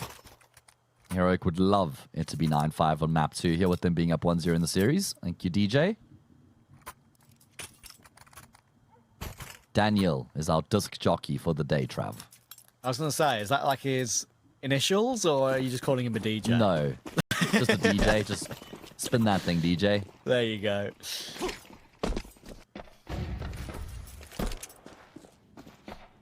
Full eco for HOTU. And I think while we do have a bit of a... I'll tell a lie. Okay. They were a foot...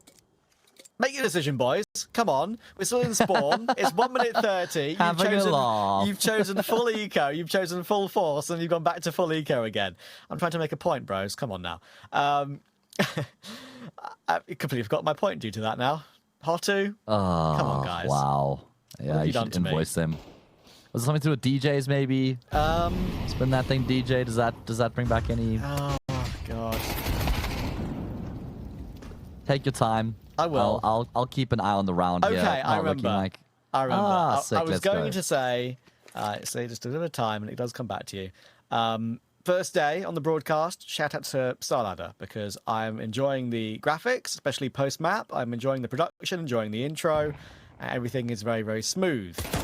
So I am happy. Shout out. Good to be a part of the show.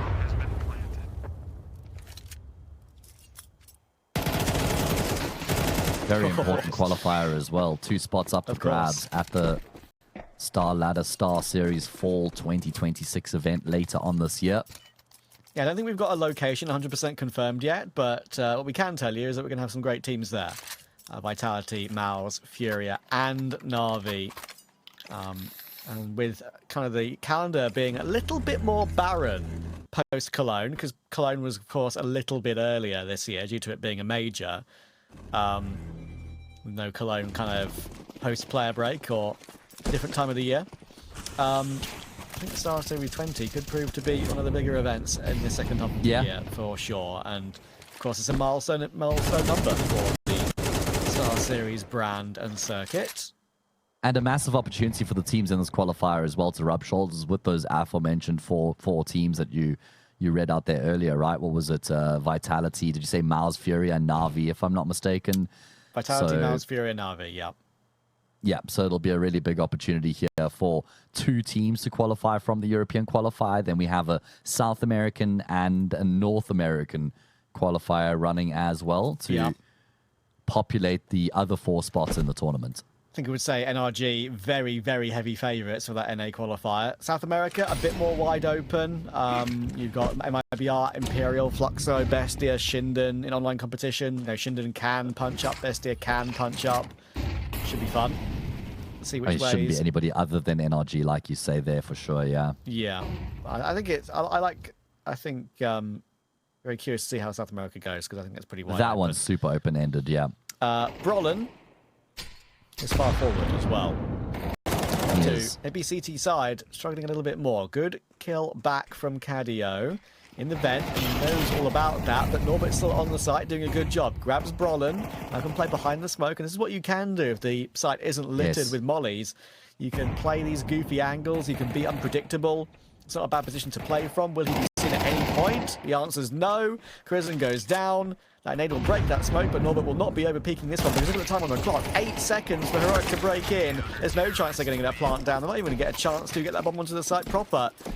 HOTU do hold on. Double digits is theirs.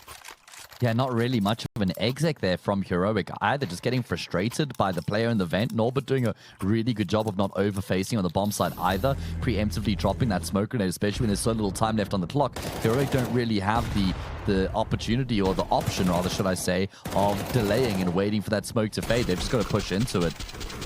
No smoke for CT either. It means mizu has a field there on the cross, and Heroic just disintegrates. So that is going to be 10-6. Full buy in the tank here for Heroic, but failing this round trap surely spells the end of the map for them and would lead to a decider soon afterwards. Yes, sir.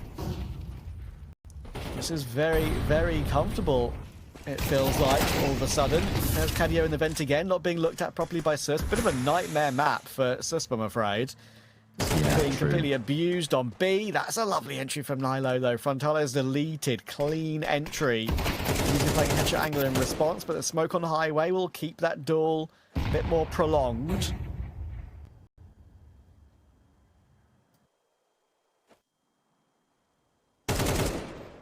That's the kill there that should lock in the round. Martinez just trying to discreetly get control of that B bomb site, but he gets caught on the cross. It's now only Nilo left. Time is not the problem whatsoever.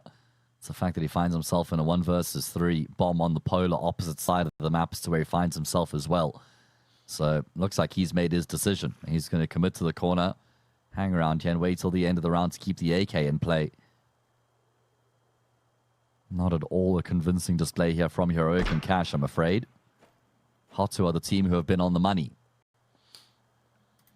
And despite Heroic being unbeaten with this new lineup with Brolin and Martineza, it does deserve to be said that before the final, when they beat K27 3-0, every single series was a 2-1.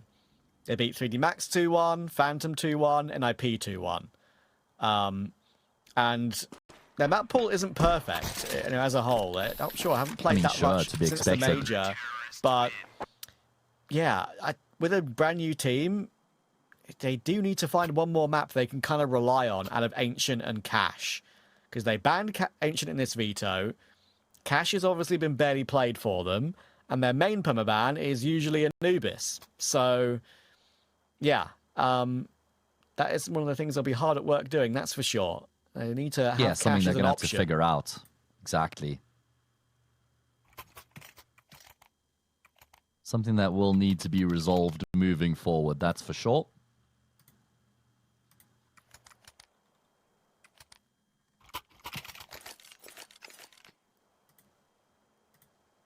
HOTU, in the meantime, though, just looked stellar. Just from top to bottom, start to finish here on Cash, have always looked like they've had a clear and defined game plan. They've always had a plan B to fall on, if not a plan C, should it be required. We've seen big moments from individuals as well. Mizu with some handy multi-kills. Norbert has been brilliant as well. He's up to 18 kills. Yep. That duo have just been fantastic, haven't they? 35 frags between the two of them. And the stake odds, as you can see now, for Cash in particular, good reason. Heroic with those 5 odds a long way back. Also on a lower buy here. I say lower buy, it is a full force, but only 2 AKs in play. Wallen has gotten close and will flash through. Norbert, 18 kills in the game, like you're saying, and that for me is the main factor, because Norbert is damn good. And his form is usually coinciding with HOTU performing well. Again, on the B-bomb site, he gets himself 1. Cadio's there to help out. They're bouncing off each other's contact. It's a good dig for Martinezza, but Norbert again wasting so much time. Timing is great on his fallback behind the boxes as well, and it could not be better. Dewushka and Mizu, come and help out. And Heroic, if you want to learn how to play B-bomb site Cash, maybe you need to watch a HOTU demo. I mean, just the way, like you said, that they played off of one another was brilliant. Just pinging the contact back and forth, trading the attention where necessary. And then Norbert eventually realizes that his job is no longer about trying to put up the resistance, but is instead about trying to stay alive for as long as he can and wait for those rotations to come through. It's exactly what he's done. And he's bought enough time there for his teammates to arrive on the scene. He's even lived to tell the tale as Norbert. Heroic with another force spike. Yep. But it feels like the job is as good as done. Chrism with the Tech 9 going to go through the smoke, but Cadio will meet him on the front lines on the other side of the utility as HOTU draw first blood. Incredibly convincing here from HOTU. We're going to D2. Feels almost like a guarantee. In comes Susp and the other Tech 9s and Mac 10. Hold on to Norbert. How reliable has he been? In comes Cadeo. He finds himself his one as well. That's okay, considering the manic nature of that take. Bomb can be planted, though. An AK retrieved for Nilo, but only 18 HP on it. And Dewushka's timing in through the vent here is pretty good. What a dig for Martinezza, however. You'd love one more. Jump straight into Mizu, though. That's a bit unfortunate. Cheeky. Now Nilo needs to click 2 players like it's nothing. And unfortunately, he doesn't have the HP for it. And there we go. Frontales holds the line. HOTU looking spicy. Maybe they've all taken some hot tamales before this map. 12-6 will turn into 13-6. Heroic are going to a map 3. Yeah, I mean, there was never really a time in that second map where it felt like HOTU were any sort of trouble. I mean, just in control from top to bottom, start to finish, was really convincing there from HOTU. They really did start to find their footing and their form towards the tail end of Mirage, as we saw them fight back from like a 4-10 deaths. I think it does also beg the question, like, I think broadcast thought it was proper because it got put on camera. So I'm not sure. I'm not sure what. We're not the only ones. No, exactly. We're not the only ones a bit confused by that one. Anyway, we'll see how it's going to go on D2. Talking about the win rates of these two teams, we saw their results coming through. We haven't put about their win rates in terms of their percentages on the other side of the map. And one thing that I think is pretty evident for Heroic with that old lineup and with this one, pretty CT heavy. 64.8% to 43.8 wow. on their T side. And that, sure, as again, I'll reiterate it one more time. Different lineups in those numbers, but still, it's still got Chrism on the team, which is the in-game leader. So I think it's vaguely relevant.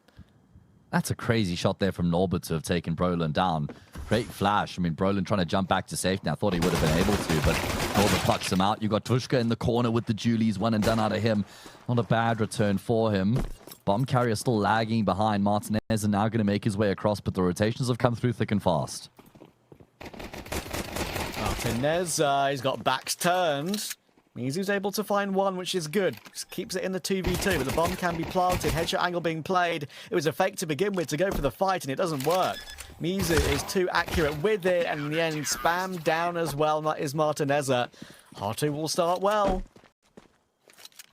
Yeah, great way. It's the fact that they were able to so quickly respond there. And I feel like, I don't know if the plan always was for Heroic to try and fake as though they're going out long and then try and get into the B bomb site, because the bomb was left in spawn. If the initial venture party of the two players pushing into the B bomb site had the bomb between them, I feel like that would have worked out better for Heroic. It would have put a bit more pressure onto HOTU, but that bomb was far behind. It gave HOTU all the time in the world to respond and set themselves up accordingly. And they do not squander that opportunity. And they begin Dust2 as they left off on cash, getting the lead nice and early.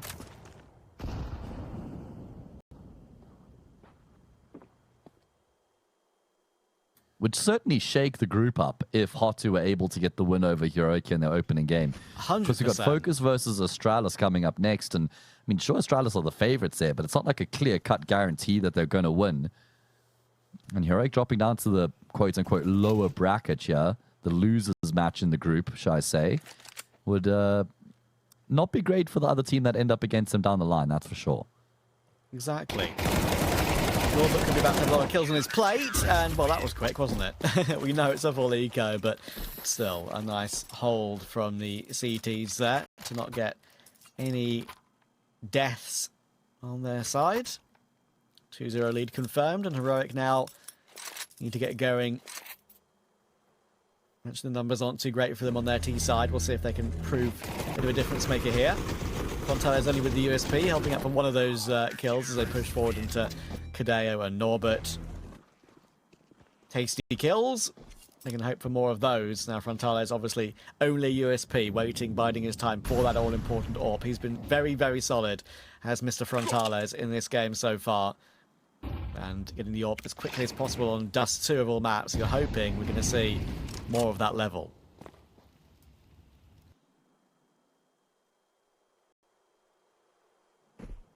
Yeah, that would be best case scenario for them at least. Not so much for the chaps on the opposite side of the server. Heroic go through the motions and processes here as they start to fan themselves out, getting some control. Not a whole lot of utility left in play here, Trav. They've got, sure, 3 smokes, but only a single flashbang to aid their cause to actually get onto a bomb site from here. Big nade on Martinezza as well. HOTU, no, they kind of have Heroic where they want them right now. They won their map pick. They've gotten the start on D2 they wanted. They put the pressure on.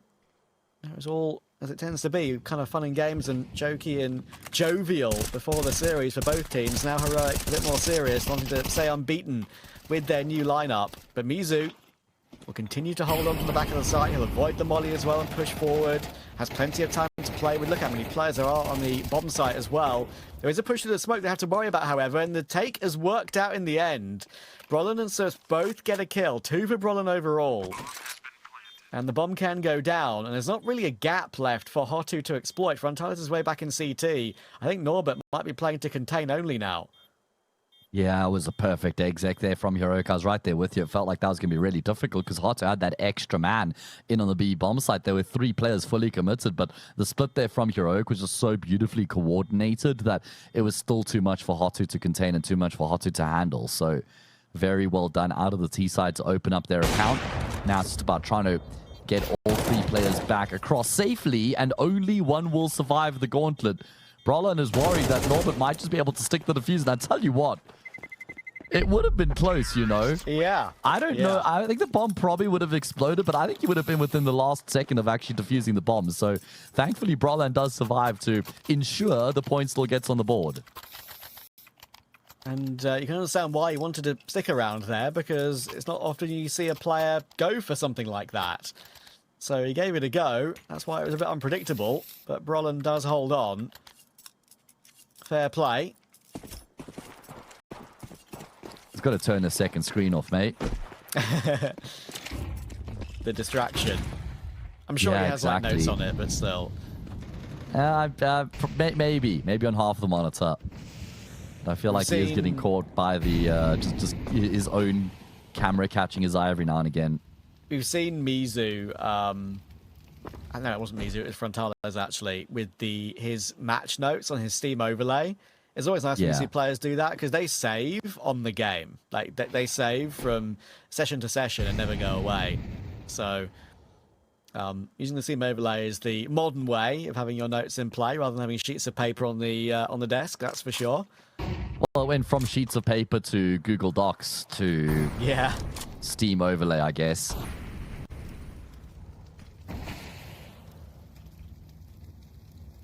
They're going to look to build themselves up some momentum here. Clustered together on short, not the same sort of approach that we saw in the previous, which was way more default-esque. Yeah, it's going to be strength in numbers. Wall of smoke's constructed. Flash is going to follow through here as well. Cadio going to be making a play of his own, but he'll go down to the hail of bullets. Frontalis in a really difficult position to actually try and multi from Crism. Decides he's going to have to try and stand and fight, and he's actually done well enough to force the pit player back. Brolin knows that that reload's been committed to, so he tries to force the fight in that moment, but hasn't been able to get the kill. Brolin eventually will win that duel. That is an extremely important kill. Now, I don't know if the bomb is planted for him all the way back in pit, so he might actually have to try and take up a bit more of an advanced position than that. In the meantime, Martineza has gotten Frontales' AWP. They know they've got him cooped in the corner, but that's only part of the equation. Doing something about it is a whole lot more challenging. Martineza wins his fight. Pushka now trapped between the two players. Brolin will finish him off, and Heroic tie up the score. Really important there for Heroic and for Martineza. That's some good, reliable AWPing there from him exactly when his team needed it. That was a favourable angle for mizu. He had a right eye peek slightly on that one. And Martineza will hold on. Good push through that smoke. They didn't want to go fully commit through it with every single player while they knew that there was one CT behind it. Spam works out to get the kill. Fontales did an okay job, but in the end, Brolin will once again find the finishing frag. That'll put HOTU down to an eco. An opportunity for Heroic to go ahead as a result. They didn't have the lead once throughout Cash. Yeah, they'll certainly be getting their noses in front. They have actually hemorrhaged more losses against eco rounds throughout the series than they probably should have, which means they haven't really been able to build up much stability in terms of their finances. We saw that almost come back to bite them on Mirage. So here's a chance for them to keep 4, if not 5 alive. Not going to happen anymore. Mac-10 goes down, but it will ultimately just be the one casualty, as Heroic are now in the ascendancy here on the T side of the decider. And it's a point I brought up earlier, talking about Heroic's new era here with Brolin and Martineza.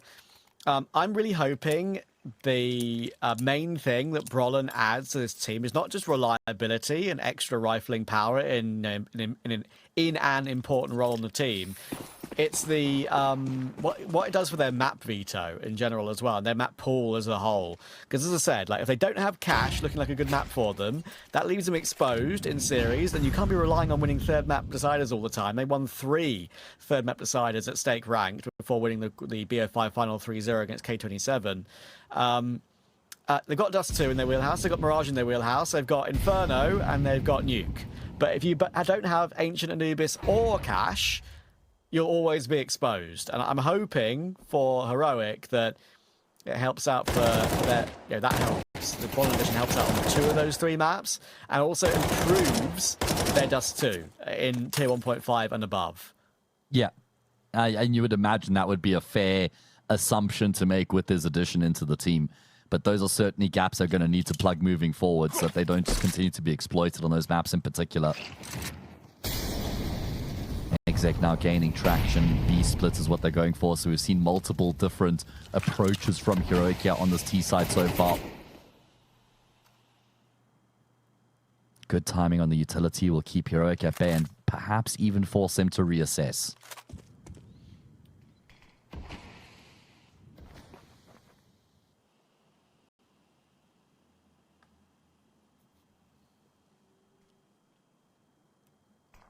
Look, through middle is going to come through, and it looks like with 25 seconds left, they want to do it relatively silently until now. Setup here is great, though. Kadeo and Dwushka all in position. Yeah, they all want a piece, and Dwushka surviving just will mean this round is totally cancelled. You would think, because look at mizu. Yeah, he'll activate. 11 seconds. Martinez may have the bomb on his back, but breaking in is not going to be happening. Plant, is it safe? It won't be. Mizu, No if he didn't chance, get behind yeah. the box, Mizu would have pushed him down either way in that position. So HOTU will hold on. Setup was pretty good for that mid to be, that late mid to be. Yeah, Nilo thought, okay, because they've got the two players set up on ramp looking in towards middle, normally that means there's nobody on the B bomb side, so he just runs in. But again, there was that extra player. HOTU have certainly been stacking up the defense more often than not in towards the B bomb side, and it's worked the trick for them again. 3-all. No residual money for either team coming into round 7, so this one's worth 2 in both directions.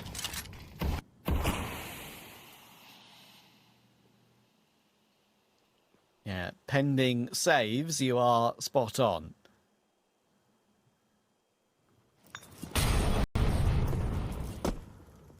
Frontales will hop away. He's going to take control of short now, and that's why Frontales played a bit more defensive on that angle. Norbert is going to keep looking at long doors, and he knows that Roland now is trying to force him away from that position, but with no advance, Norbert might just call it clear after that molly is thrown in, because there's no reason he should say anything else. He's not being attacked in any way anymore. So his two teammates can focus on short, and that is where Heroic are heading. Again, it's a slow feel out for Heroic over the course of the last 30 seconds or so. Mainly focused on taking bottom, middle, and then short, and the alert smokes will finally come through. But again, it might be a mid player to drop into CT from Prison to give an extra layer to that push. But guess who's in position again? This time it's Mizu and Dawishka in the right place at the right time. And these are not working at all for Heroic. Dawishka will hold on. And unfortunately, Nilo can only find one on Kadeo. Great moves from HOTU, again, reading what is a similar play from Heroic, albeit with a tiny extra layer that also got cancelled. The problem is that there's the disconnect between the two layers. Was it Krisen who was dropping off of short into CT, if I'm not mistaken? Yeah. So the problem is that he's dropped off, and then only 2 or 3 seconds later is the mid-prong actually starting to take effect, which means the players who are on the ramp, looking down the ramp and towards middle, they can just easily just swipe their crosshair, swipe their mouse, deal with the players drop down into CT, get an opportunity to then reset their recoil, reset their crosshair, and fight the players who come through the mid doors afterwards.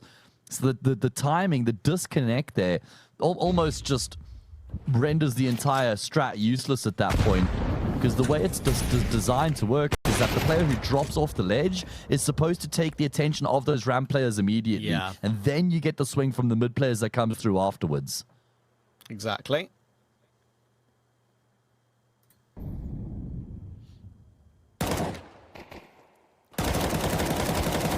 Norbert's going to go for the full spray down again. Once again, he has eco kills to try and deal with to add to his tally. And he'll get help from Kadeo. Up to 9 for Norby again. I think it's fair to say that I think maybe even 4 or 5 of those are eco kills, but they all count. Someone's got to get them. Yeah, exactly.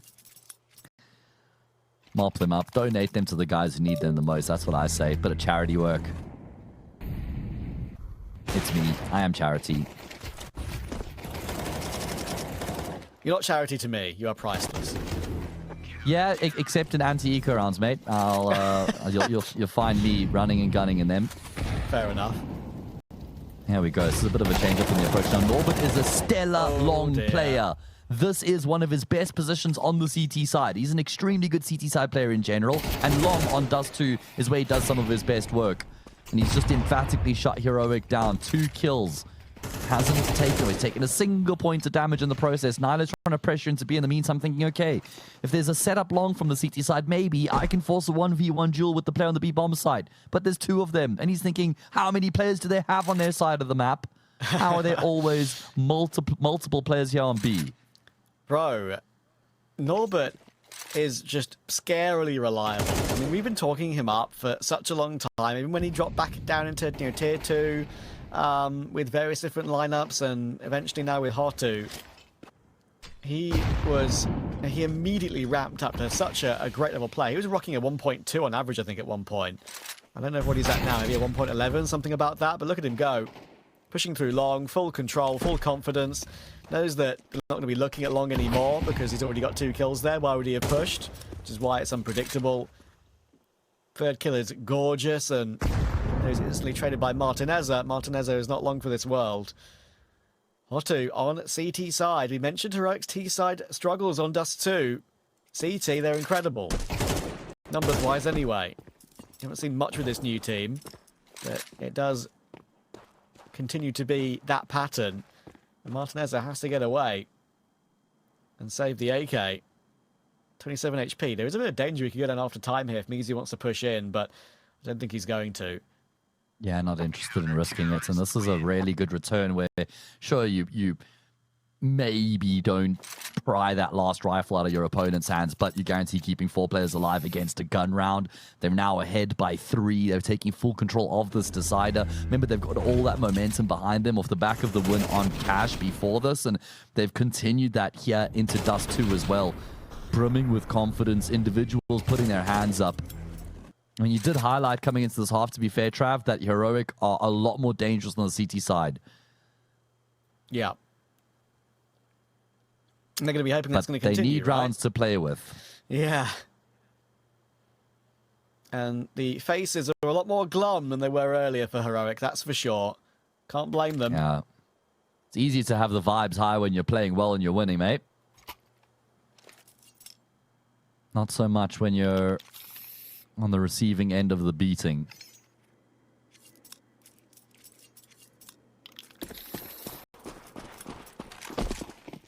Actually, it'll be very interesting to see how the personality and the character of a guy like Martinezza meshes with Nordic and Scandic individuals. Obviously, Susp, Krisen, Nyla, and Brolan all from Sweden, and the Krisen's from he's Danish, right? So it'll be very interesting to see how the Spanish demeanor gels with the Nordic players. Have we had many teams with that mixture before? Yeah, I was just thinking about that as well, like some Pius somewhere, maybe. No, the only one I'm thinking of, I mean, it's kind of old school. I'm pretty sure some Pius would have been on a, I mean, Falcons, obviously, with Dupree and Magisk, right? That just come to mind immediately. But the other one I was thinking of was like Mixwell on the old Optic teams and stuff like that. Yeah. 2 Spanish Orpas, obviously, from different played with eras of Magisk as competition. well. Yeah. Yeah, absolutely. I think you're right with that one. Most recent one, definitely some Pius with the Danish Falcons players at the time with the old Ents core. Yeah, the thing is, like, I feel like Sun Pius and Mixwell are on, like, the tamer end of Spanish personalities, whereas Martinezza is just, like, fully blown, right? Martinez was a part of 9Z, and you know how pumped those 9Z guys get. So exactly. He was, like, par for the course there. Good kill from Frontales. Not an easy position either to multi-frag with the AWP from. Everyone has fast-moving pistols, and he makes it look very, very easy. I think it's just the fact there's no flashes, to be fair, which is what makes that way too easy for Frontales. Krisen can't get to the util in time. Yeah, he knows what's coming. Trying to force the up off the angle, but there you go. Is. Absolutely knows what's coming. Quad kill hold from Frontales against the Techs and a couple of AKs. All retrieved. 7-3. Heroic are struggling here. Maybe their streak of 2-1s and BO3s is about to go the other way. Yeah, it's about to taper off by the look of things. I mean, there's still obviously time for them to recover here on Dust2, but it's certainly not going the way that they would have hoped. I mean, they were the ones who begun favorably. They were up 3-2 at one point, right? But this has been a 4-round streak back from HOTU. In fact, yeah, 3-2. So a 5-round streak here for HOTU since then. In very convincing fashion at that as well. And if we combine the result from Cash with what we've gotten here so far, Heroic have only won 9 rounds in the period in which HOTU have won 20. There's a good duel to be won. Brolan obviously entrusted in being quite a lurky figure here on this Heroic roster, looking to try and take 1v1 duels, and he's won a very important one against Norbert, and immediately that forces an adjustment in the setup here from HOTU on both sides of the map. Finally, an opening, and if it's 7-5, I would definitely favour Heroic. Anything worse than that, I think HOTU have a great chance. Nade break on that long smoke for Frontalis to look for something, but Brolin could catch him from pit on that headshot line. If he picks up on the left-hand side, Frontales will not be able to see him. That's what he's slightly concerned about, you can tell. But there's the info, and it's a bit too late. Calm taps from Brolin. Frontales AWP is removed. Kadeo does well to find one, considering he's peeking into fire and flames. And Dewushka finds the lurk of Nilo. But the round is not done in the 2v3. Yeah, you certainly wouldn't write Mizu and Dewushka off with how good they've been. They're finally going to get to see what the opposite side of the map looks like. Krizen's going to burn out to his teammates. Molly trying to fall back to safety. Decides to go into CT instead of going ramp, and that cost him his life at least. They've managed to get that kill on Dewushka. Mizu now left in this 1 versus 2 as he scales up the new boxes, but Brolin is not going to sit around and wait. He's going to be proactive in the post plant to get that final kill. And Heroic find a much-needed 4th round. I'm a bit surprised Frontales. I know he had to gamble to a degree. I'm a bit surprised that he doesn't really preempt Brolin being in pit there. And that does cost him, but it was Norbert going down so early that really put HOTU in a difficult position. And thinking about it, I can't blame Krizen too much with the way he dies to the Brolin molly, because he's caught on short and he knows that he can't afford to die. So rather than die to a player, he's like, okay, I've got to find some way to fall back. I can't just give up a 3v2 for free like that and leave it all up to my teammates. That's not the way I like to play the game. I usually make the right decision in those moments. So his only option was to fall straight down, I think. He couldn't fall back on the line. He couldn't fall back on the new boxes. So yeah, and ironically, molly. I think in one of those moments, your best option is to swing, to see if you can do some damage or get a kill before he goes down. You're trying to play textbook Counter-Strike, which I respect, but in that moment there, you probably want to lean into the opposite side of the spectrum. Be aggressive. Yeah, agreed. Alrighty then. Heroic looking for 5. That's an even buy between both. Still at this end of the half.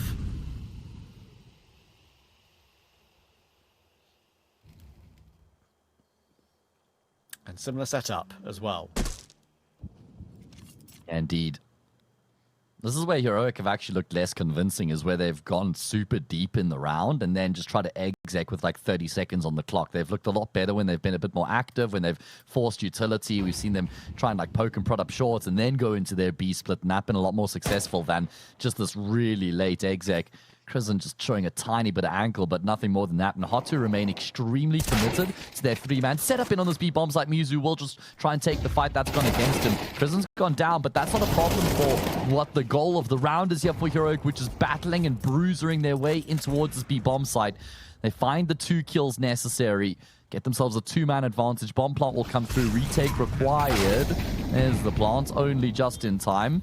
And that's not right, Norbert and Frontal is out of this 2v3. No, Norbert in tunnels is a good factor to have, and they can't overstep that mark either, but just getting anywhere in on the window position is so difficult. He's about to have 2 players swing him. Nothing he can do about that. Frontales battles in for 1, but with these 2 positions, literally impossible. Has to go for a pre-fire, and it's the Tech 9 of Nilo to close it. So very close half again between these 2 teams. It's been a great contest overall. 7-5 on the half. Heroic recover it a little bit. We'll see how this series closes out and who wins it after this very quick break.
All right, Heroic, you've got a bit of trouble on your hands. HOTU are showing what they're made of in this matchup. And the odds, the stake odds, were definitely in the favour of Heroic pretty significantly at the beginning of the series. Now it could be pretty even. HOTU have fought well. The individuals are showing up. Frontales, Norbert, Mizu, for me, that core three we talked about at the very beginning of the series that we needed to see. Well, they've shown up. And Heroic are having to fight from behind in this final half of the series. And I mean, imagine this is without Dvushka, Trav, and he would absolutely normally be a part of a core of any team of which he's a part of, right? The core three heavy hitters, so they can only get better. Either way, Brolin is going to now pounce, show his hand, and find 2 clean kills coming through from the back of the car. Attention taken by his teammates, a defensive smoke thrown as well to complicate matters for this T side. However, a bit of a resurgence, mizu and KOTU. However, it's a short-lived success as Brolin will continue in this pistol round. All 4 frags found at his hand, as it's now only Norbert left remaining. So rare you get 4 from that position, especially if you're known about as well. It's not like he was playing trigger discipline in any way. They were all heads-up fights. Brilliant work from Brolin. And Norbert is known about too. Bomb is in the CT's possession. Long-range shots from the dually zone. You can tell that Susp did not want to take that fight. Glock versus dualies at that range. Fair enough. Norbert is being a bit of a buzzy bee right now, just trying to peek from different angles every single second, trying to be a nuisance, but we know what's going to be happening here. First player seen on the ramp. And he will connect with 1, and that will force the dualies back away, and now they know there's no time. 15 seconds, just don't take the fight at all. They try and force him to peek into where the bomb is in anyway, and that's exactly what they do. So, Prison will hold on, but Brolin is the hero. Yeah, massive pistol round coming through from Brolin there. And the key detail was that he had the attention taken off of him by his teammates. And what allows for him to just peek out. And he also doesn't play overly conservative either. Pulls the trigger at the first opportunity and then just continues to chip away at the T side from there. Oh man, that 4th kill through the smoke is quite special. Even turning his attention to the catwalk aggressor as well. HOTU without a bomb plant in the pistol on, they lose, mean that they're going to have to save here. And a prime opportunity for Heroic to tie up the scoreline as a result.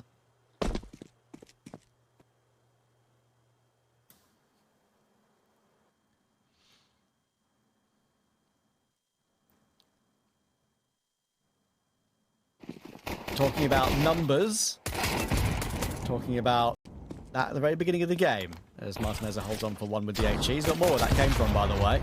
There you go. USP damage will do well. And yeah, stops them from making their way up on the site with the USP and HEs. That discrepancy between the T and CT side for Heroic on this map, 64.8 with this roster and the old team, to compare to 43.8 on T side. We're already seeing maybe them ramping up on this one. They don't have a great pistol round record either, only winning 8 out of 20 before the series got underway, before this map got underway, sorry, on D2. And Brolin has helped them on that one. So what about HOTU's numbers on the T side, Trav? Let's have a looky-loo at that then, shall we? 47.1. Oof, okay. So when you combine that factor with what you've just told us about Heroic, and the signs point in the direction of Heroic getting it done here, but those are just signs. Sometimes signs can be wrong, point in the wrong direction. They're just guidelines. This would be a big round for Heroic to win, though. Winning the opening gun round would certainly be a statement. Martinez are trying to figure out what's going on here, as he actually has decided to abandon CT altogether and commit them towards long. Prison on ramp, and then Brolin playing from Goose, so emphasis on the say bomb site. No quick rotations in either direction here for the CT side. So this B bomb site defense is going to have to deliver. Nilo and Susp, they've got a job required here. Very different map, but it was that B-bomb site of Cash which Susp really struggled with, and now the timing isn't great for him. Look at the timing on the push through from HOTU. Players outside the door, that distracts them. And then the tunnel push deletes Susp, unfortunately. And look, don't get me wrong, tough role for Susp on both CT D2 and CT Cash. But we can't really get away from the fact that if you look at his numbers for the series so far, he has not had a very hot one. Yeah, I mean, it's still very early days in the second half on Dust, but he can't afford to be exploited the same sort of way that he was on Cash, because that was a big problem. Yeah. It was a really well-constructed round from HOTU there as well, by the way, with the way that they force Martinez back with the flash, and then send him into CT, and then smoke CT off, knowing for a fact that they've corralled the AWPer onto the right-hand side of the map, whether he's CT, ramp, long, doesn't really matter. They just know for a fact that they're not going to have to duel him when trying to go through the mid doors. That was the first part of the setup. Then from there, they get one player in tunnels, and the rest of the team, the 3 players in mid doors, replenish the CT smoke, make their way up into this B bomb site, knowing that the majority of the players are coming up the ramp. They're the ones who need to take first contact. I want to say Susp maybe shouldn't have been so certain there was nobody coming through the tunnel smoke, and he maybe should have been considering that, but I don't think it would have changed anything. Even if he does get the kill in tunnels play, he probably just gets traded up by the guy coming through the window. So it was a really well-coordinated hit, as you said there, from HOTU. Timing's on point. And as they get themselves onto that B bomb site and regain the lead here on the decider.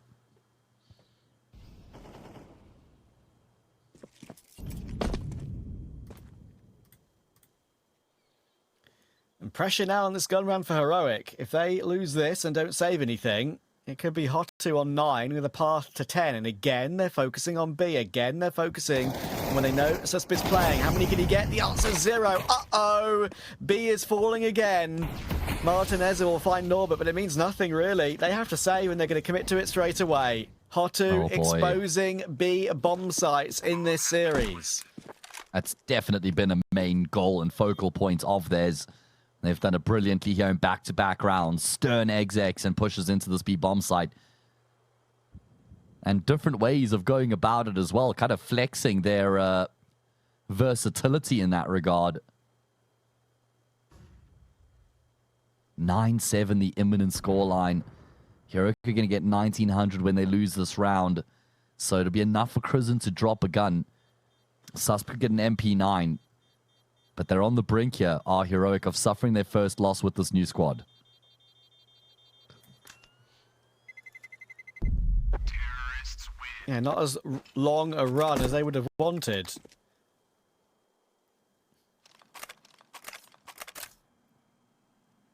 Sure, it's a different environment. This is online. They won their first tournament with this lineup on LAN. Great start for them. But Counter-Strike comes and goes when it comes to form incredibly quickly. Goes from elation to depression and vice versa. Hell yeah.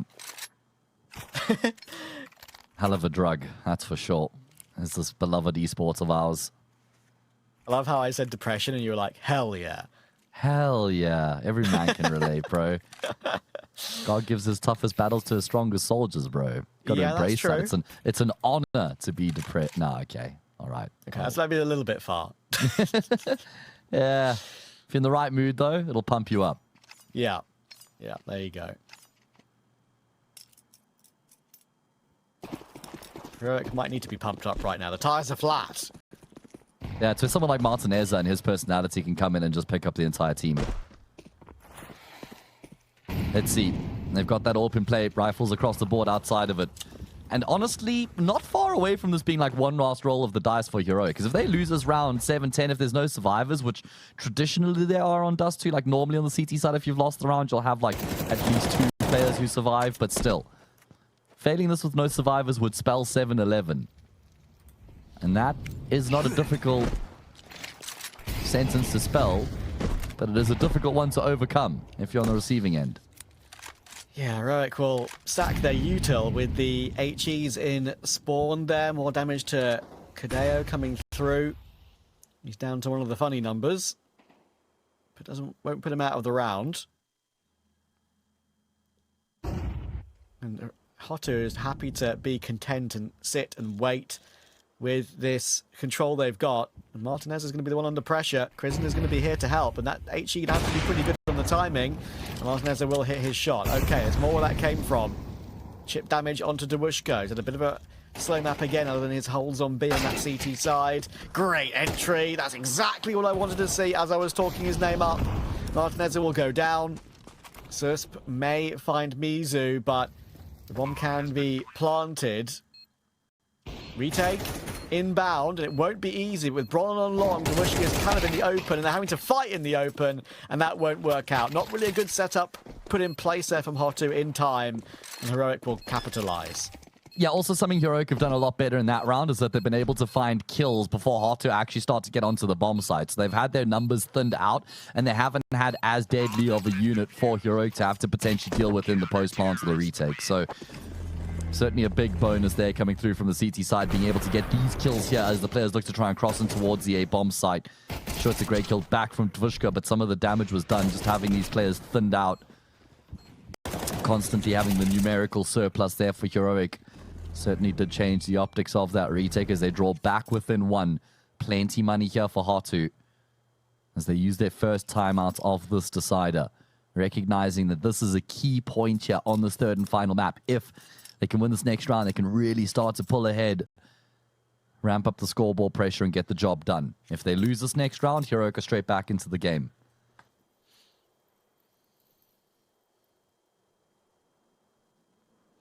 And think about the implications as well if Heroic are to lose this game. Imagine Astralis, who didn't exactly beat Nemesis earlier today cleanly in Bounty. Say they both drop into the elimination match. Wouldn't that be something? It would be a big surprise. I'm feeling like it's a guarantee at some point in Group B that Astralis and Heroic will play against each other. But, yeah, who knows at this point, because HOTU not going quietly. That's for sure. Making a hell of a case for getting themselves into the winners match and shaking things up.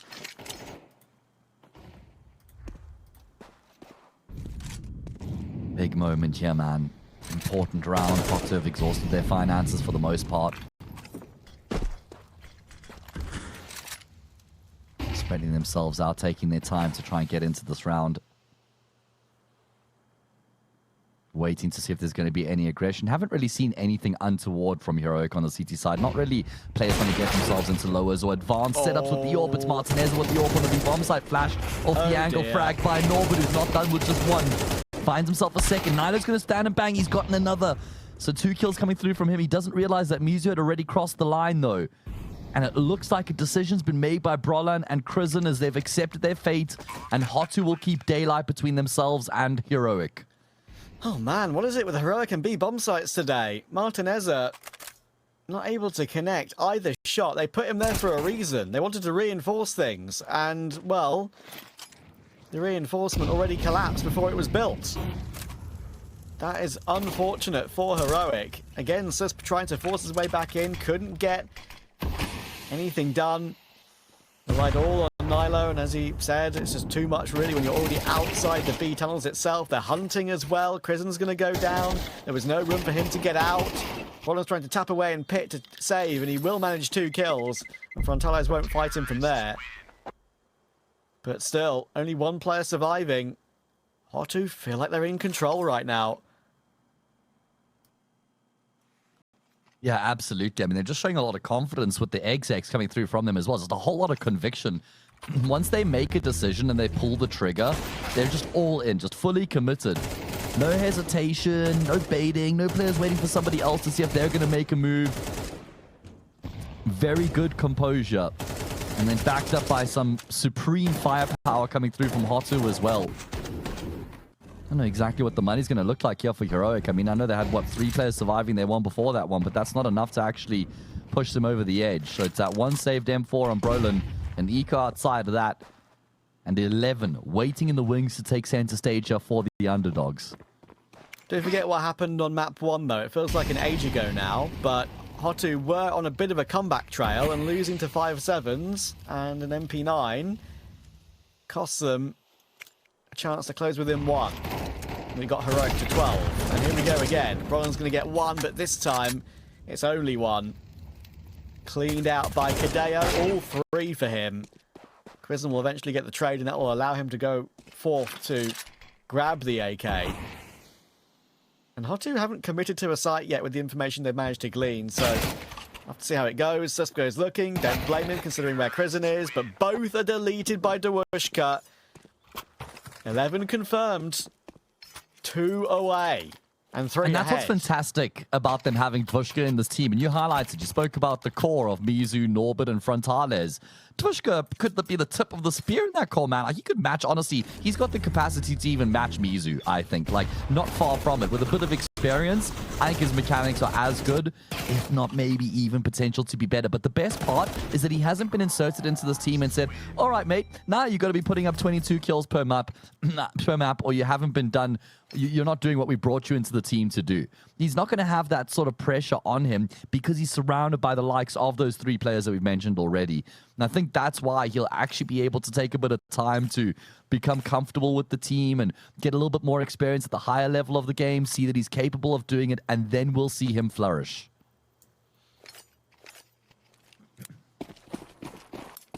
Yeah, some of those players, when you watch them, it does feel like only a matter of time. And this is a game that has convinced me once again that maybe they've got what it takes. We shall see. Big gun round for Heroic. Goes without saying. Martinez are fighting short. Gap in this smoke for Bottom to be boosted up. They have a nice angle on. Data for up 2 might mean this M4 gets an immediate What a headshot. trade. It does get an immediate headshot, but Dvushka gives him no time at all. That is instant. Fantastic trade out of Dvushka there. Bring it back into a 4v4. As you emphasize, this is an extremely important round here for Heroic. Failing this would probably spell their demise. And they have no idea what's going on here either. In fact, all 4 remaining players for Heroic have all been tasked with their own individual goal. Susp has to watch tunnels. Martinez has to watch middle. Kristen has to watch short. And then Nilo has to watch long. They aren't really able to combine. Martinez will smartly reposition here to try and set up on this B bomb site in conjunction with Susp. He's going to draw first blood as well. Susp will go down empty-handed. Martinez is now in a really awkward position trying to dance around this box. And it's going to be Dvushka to have taken him down as well. Just as we start singing his praises, he comes up with a triple in an extremely important round. Oh, and look at this.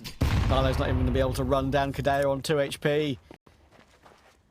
Well, I was talking about Dvushka earlier having a little bit of a slower map, and he's not had the best of series in the world, it has to be said, but he's had important moments, and this half, the whole half, has been his important moment. What a T-half from Dvushka.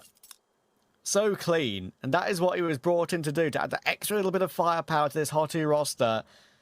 And unfortunately, Matt, I hate to be the bearer of sad news for Susp again, but you said the line, Susp goes down with nothing. We've heard that once or twice already in this series, unfortunately. Costa say the line, Susp got exploited again. Listen, Susp, we love you, but unfortunately, just hasn't been a great game. And you know what? I mean, it's been made difficult by really good execs, really good utility usage, fantastic spacing and trading. It's not just because he hasn't shown up, but they've made his life difficult. We know what a extremely talented player he is, but unfortunately just hasn't been his day. 12-8. 4 opportunities for HOTU to seal the fate of the series and get themselves into the winners match, and none of them will be easier than this one.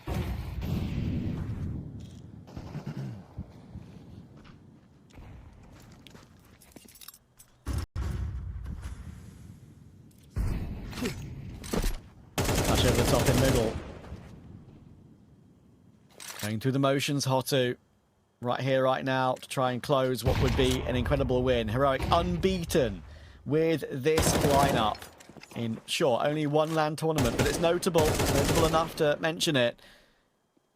Every series they won in BO3s at that LAN was a 2-1. Could this be a 2-1 that goes the opposite way? HOTU plainly looking the stronger of the 2 teams here. Feels like they've ramped up for this tournament, really warmed up for it.